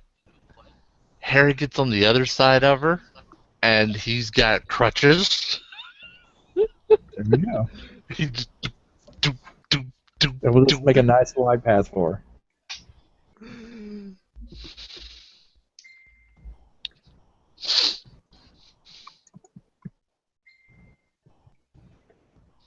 Alright. We'll All right, actually same thing. make our way back to the sort of toward the back, and actually, you notice two other people, two ladies are right behind us.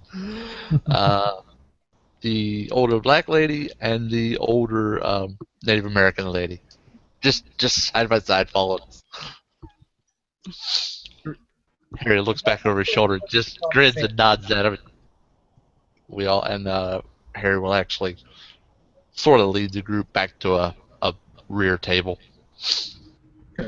And Nathaniel will actually order up the Reverend a shot. You might need this after the night you've had. Alice just riding on his shoulders. We finally get back to the bar. And once we all get back into the same place, I will make it a point, if the lovely, nice, pleasant wolf lady is still nearby, to introduce myself formally to her in a capacity that doesn't involve me nearly getting ripped to shreds. Okay. You probably turn around and once we all get settled, you can, and we're essentially all settled down, or the ones that want to be sitting at the table. So if you want to, you can go ahead. Oh my god. I'm sorry I didn't catch your name earlier, ma'am, and I do regret that we had to meet under such unfortunate circumstances. She looks at you. Yes, quite. Um, call me Miss L. Most of my friends, she looks at Harry, do. Of course, Miss L. It is a pleasure to make your acquaintance, and I am honored that you had me as a guest earlier this evening. It was a pleasure. Shame you got injured. Perhaps I can look at that later. I would appreciate that, should you find the time to do so. Mm, Would you like something to drink? I'm fine, thank you. Of course. And then he will, back up a little bit and turn some other direction. Okay. She just Actually, kind the of. shot that you ordered for the Reverend, you saw the bartender purposely reached for top shelf. Mhm. Do what?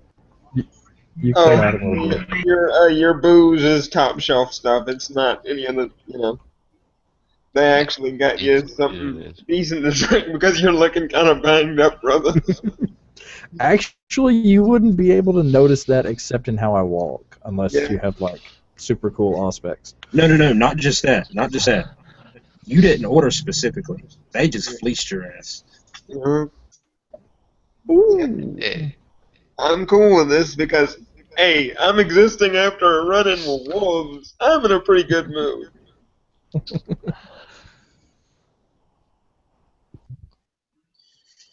All right. While you guys are sitting here at the bar, you do hear the crowd immediately starts to pick up. So music's picking up, loud screams from people. Just Yeah, They're- it's apparently they're about to go on. yeah. Allison starts holding her ears clenched. Just, this hurts. Mhm. Because she does have that. Yeah, that.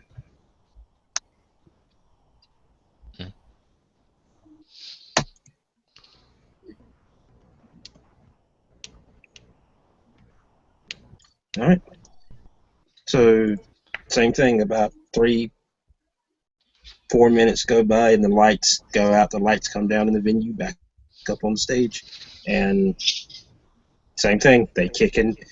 Of course, they kick into their set with "Up All Night" as their opening part of this opening song, because why not? And they play about an hour and a half set. By the time that you guys have came in here and they've finished up their set and everything, it's going on about 2 in the morning. And those of you that were going to stick around, you do see that Andy is making her way to the merch table. Alice slightly wakes up because she was nodding off at some point.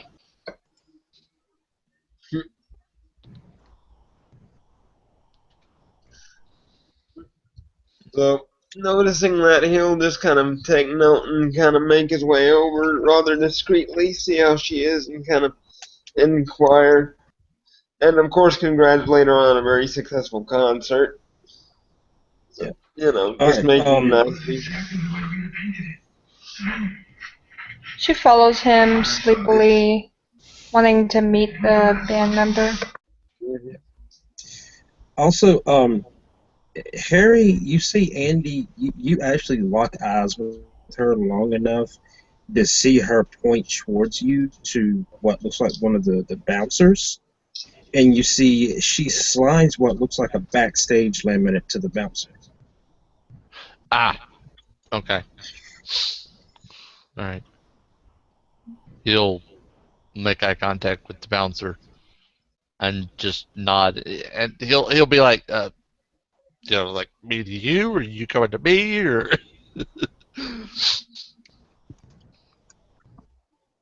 But he'll actually get up and. Finally, actually end up meeting about middle ways. Okay. Okay. And you see, as you're making your way over there, Andy's, popping open CD cases, signing, passing it down, shaking hands, taking time to actually, to actually talk to the fans and whatnot. And you actually, those of Kindred that actually end up approaching her, you notice she is a little bit longer than you think is normal. She what? She actually locks eyes with you when she's talking more than it just doesn't feel normal. And you notice the ones that she's locking eyes with the longest is the ones that she keeps making sure backstage passes get handed out to. Mm-hmm. Alright, so Enzo's gonna go tear a piece off a pizza box and then write his phone number on it and then autograph it. I'll walk over and give it to her and just like shove a piece of pizza into his mouth while he does it. And just like stand there chewing and like moving his eyebrows up and down at her. You actually see she now like I said, those of you that saw her at court, she seems like a completely different person here. You see, she actually cracks a smile and she shakes her head as she leans over to you and she speaks, "Baby later." Alright. He walks away and like calls to have his helicopter pick him up so we can leave in style. Yep.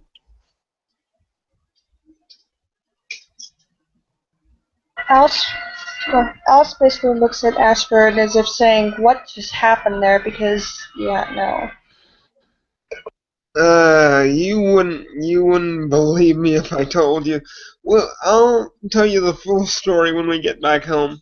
But you know me, I was just going to make my rounds, congratulate Miss Amos on a wonderful concert, and invite her to an auction that I'm going to be having for a lot of my cars and a few other odds and ends that I managed to acquire, stray possessions at the Kingsway Foundation.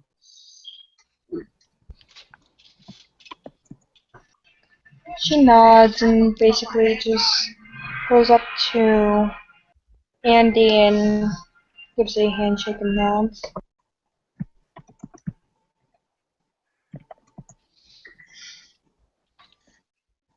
Right.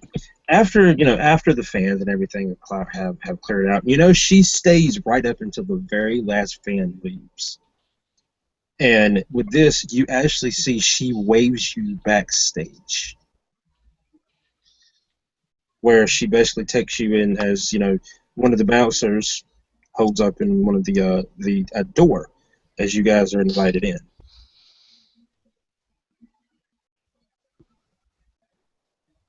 Everybody? That's there, yeah. Mm-hmm. Well, everybody that had a backstage pass. I'm just gonna go anyway. All right.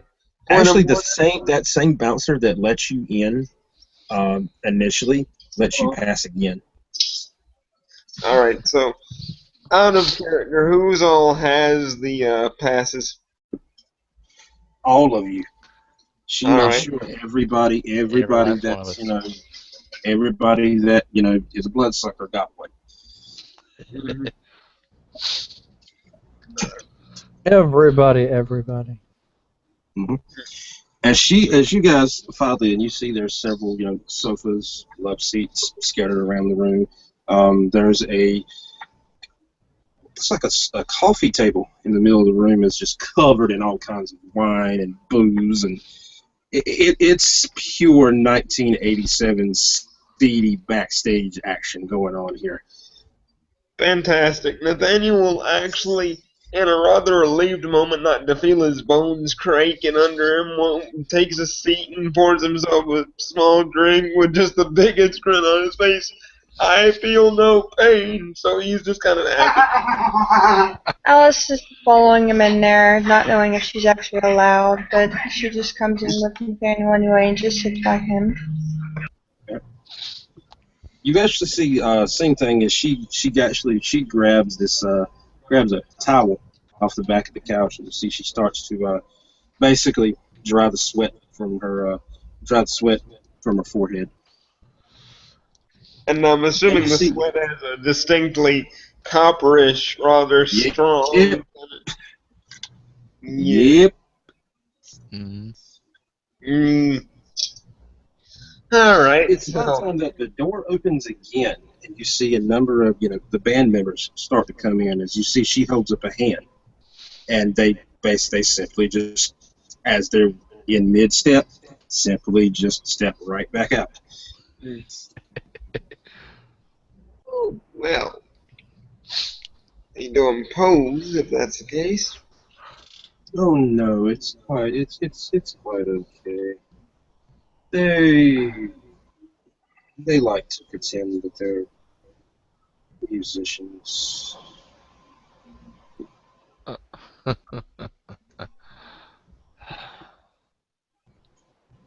He looks at Andy and says, "They're not family, are they?" No, not in the least. Not like you. Mm-hmm. Yeah. Okay. Alice looks over at Andy, asking if she can have some you know. alcohol. Go for it. I didn't pay for it. She pours a glass and starts drinking, sitting there quietly. But no, regarding your question, Mr. Wallace, no, they're not family. Well, they're adopted family. If you catch my understanding. Yeah. Okay. So, what brings you out to see the show tonight? And she's addressing this to the collective. Is there a nice place to sit back here? Like a nice place that I can sit and just stretch out? Yeah. Yeah, I'm gonna hobble toward that and just kind of stretch all the way out before I speak. Yep. But she actually seems to be asking you, what would you guys, how did you enjoy the show? Yeah, there's plenty of chairs everywhere. Yeah. How did you enjoy the show? She starts to plug the EP again. What do you mean? What brings us here? We came to watch you fucking shake your ass on stage. Well,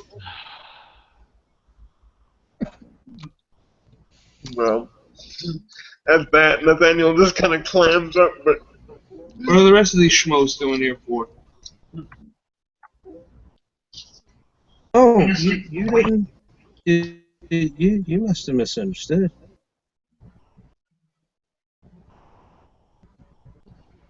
As you see, she actually bites onto her lips slightly as her eyes meet with yours, and she keeps speaking. Oh, two heads are clearly better than one. I'm not usually into that kind of thing, but I mean, I guess so. Well, if you're into me, then you're into that. At this, Nathaniel's eyebrows just kind of shoot up, and he gives her a very appraising look and just sort of smiles, but never says anything. It's just like, And Alice just kind of smirks and just kind of giggles, basically just sipping her wine. Mm-hmm. Also, Kendra, she seems to have stopped specifically on you when she speaks. Well, don't we have a beautiful little doll here? And at this, Harry will perk up. Andy, this is Kendra. She's family. He puts extra emphasis on family. Pleasure to meet you, Miss Andy. She actually reaches across the she reaches across the coffee table and as it extends her hand. Kendra will jump out of her seat and walk across because she's like in the furthest corner away from everybody and go up and shake it. She would stand instead of hands it. I'm sorry. I missed that. I'm sorry. I don't know how, but I missed that. All right. As she takes your hand, she actually doesn't shake it. You see, she actually brings it to her lips and kisses it. It is a pleasure to meet you, Miss Kendra. You too. She looks visibly embarrassed.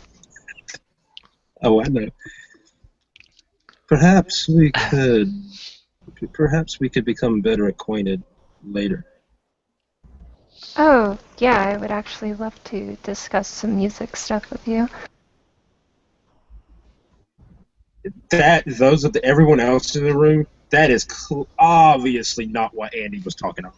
Yep. Yeah, but it obviously goes way over Kendra's head. Yeah. Yeah. I mean, Yes, my dear. Music. Nathaniel's a pervert, so he gets the subtext right off. But Again, Alice snickers at the comment. Harry got the subtext from the greeting. Yes, my dear, we shall banter long into the night of the works of Mozart and Chopin and Hendrix. The Reverend needs and another those... drink. Go for it. Chopin and Beethoven and Hendrix. I would love to make beautiful music with you. I can play the piano. Same thing. She's seriously trying to drop these hits, and Kendra's not picking them up. The piano, you say? Alice accidentally spurts wine just out of her mouth at the moment. Did you actually hear what Andy just said? Huh? Perhaps you could come tickle my ivories from time to time. Oh my! Well, at this, it is just getting wider and wider. Harry will walk over, put a hand on Andy, and indicate for her to lean down. Yeah, lean over. She does. She doesn't get it. Clearly. Hey, Kindred, let me know if you need trombone lessons. Well, I mean, that would actually be kind of nice. I would like to pick up more musical instruments. Andy, at this point, you see a smile try to emerge from her lips as she's visibly holding back laughing. Yeah, same thing over here. Nathaniel is like literally dying trying to hold it all in. No, other than the pleasantries, what brings you out tonight? How goes the evening? As I was busy, I've not had time to check in with the rest of our oh so wonderful families. Turbulent? Be a good word. Nathaniel's clearly looking over at the Reverend. You don't say. It was eventful, to say the least. We'll bring it up in a meeting. Right, yes, we will. We most definitely will. And I'm wrapping maybe up. He looks at her. Maybe I'll tell you a bit later what actually happened. I'm serious. I'm wrapping it up. All right, apologies, guys. Dude, continue. But Harry will say, we'll probably get a chance to talk a bit later. I'll let you know when there's. Kendra It's a bit more conducive. There's something I should. No. We're in familiar company here. I can take care of it. Dude, I'm intrigued. Had an issue with one of our allies. The furballs or the D&D nerds? At this point, I'm going to stand up and unbutton my jacket and my shirt and drop mask. All right.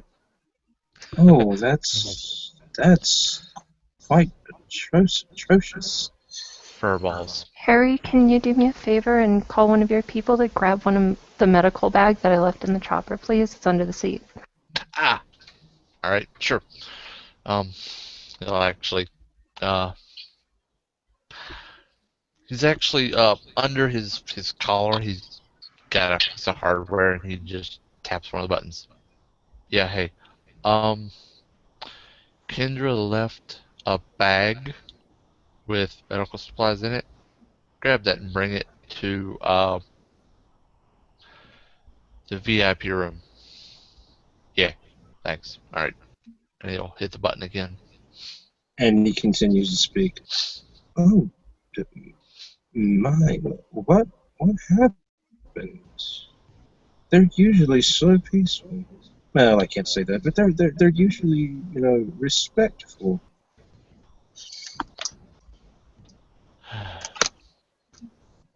It appears I moved into the wrong neighborhood.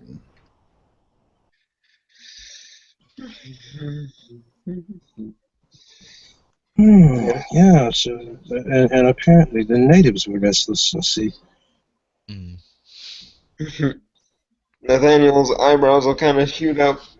A few hours spitting teeth and blood, nothing more, nothing less. And he just kind of stretches out, clearly enjoying the fact that he's actually healed, and not giving any indication as to how he got that way, but he's just kind of enjoying himself thoroughly, because going from nearly dead to physically capable, he's feeling kind of elated. The Reverend will look over at you and smile exactly like this.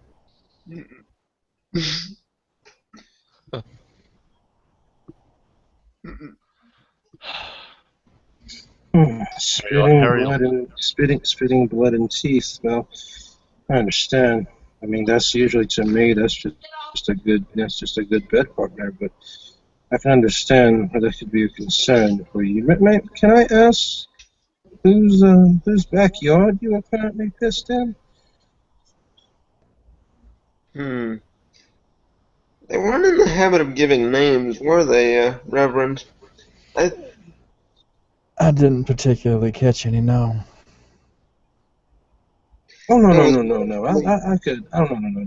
Names are not even important now. I'm more concerned about districts. Okay, guys. I'm gonna have to step out. Okay. I'll take care of it. I'll handle it. Go ahead. Yeah. So, Harry will get a call on his phone, and he'll actually step out of the room. Kendra has her bag now, right? You will shortly after Harry leaves, another gentleman that you recognize as one of the pilots steps in and hands you the bag, and steps back out with Harry. All right, and I will be gone. I will see y'all later. Take it easy, but Later. all right. My concern is more as to whose district this occurred in.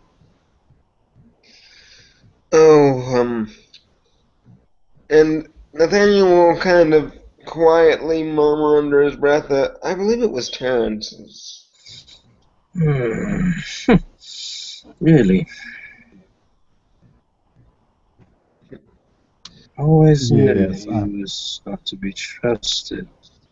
We will have to have a lovely chat with him at his next convenience. Most certainly. After all, I did wind up injured, and he didn't buy my silence, and I figure it's only going to be public knowledge eventually, so no skin off my back. Alice was looking from Andy to the Reverend back to Ashford, and then she just quickly looked at Ashford as when he mentioned injured, all worried. Oh, I'm fine now, dear. I bounced back quickly. Tough old The miraculous recovery. She nods, still taking a sip of her alcohol.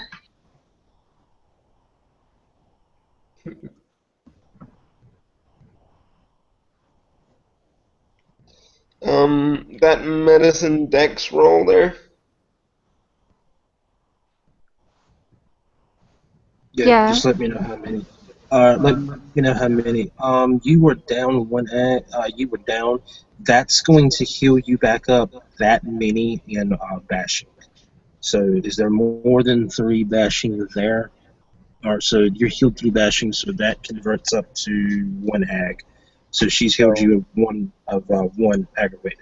Awesome. So now I'm just mauled. Great. Cool. Thank you. Yeah. He will very politely thank her as she goes about her work and ask if there's anything that he could possibly do in recompense for this lovely favor that you have done. Oh, consider it on the house. It's free. It's my job.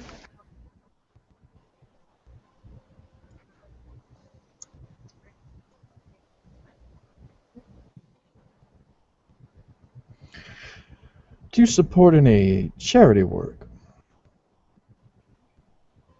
Do what? Do you support any kind of charity work? Any charity functions? Do you represent any beneficial groups of that nature? I mean, not particularly. Every once in a while, whenever I get money for selling the blood that I do from the hospital, I either put it back into the hospital or give it to charity. All right. If you will remind me at some point in time, and he'll hand her a business card, just give that number a call and remind me, and I will make a sizable donation in your next endeavor. Thank you very much. And actually, you, Miss Kendra, you said it was? Mm-hmm. I may be interested in doing that too. Just do come by the do swing by the council meeting next month when we are in session and remind me about it. Will do.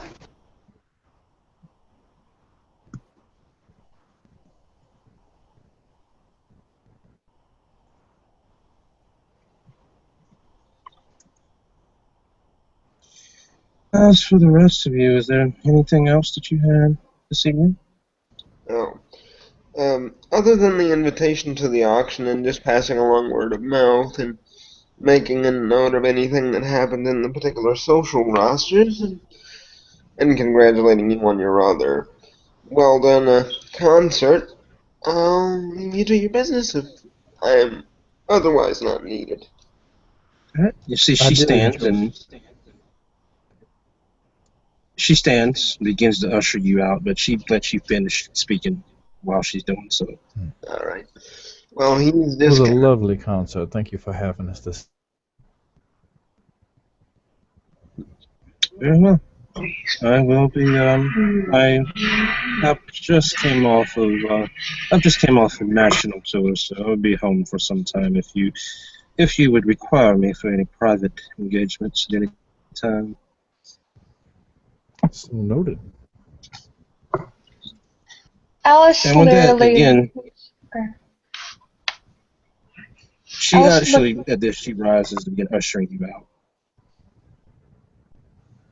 But go ahead. Alice takes one. Thank you. Alice takes one look at Andy and she said, "Hey, if Kindred doesn't take the offer, I will." Winks and grabs her glass of alcohol and walks out. As you're exiting, you see that her band is entering. And as the door closes behind you, we bring the scene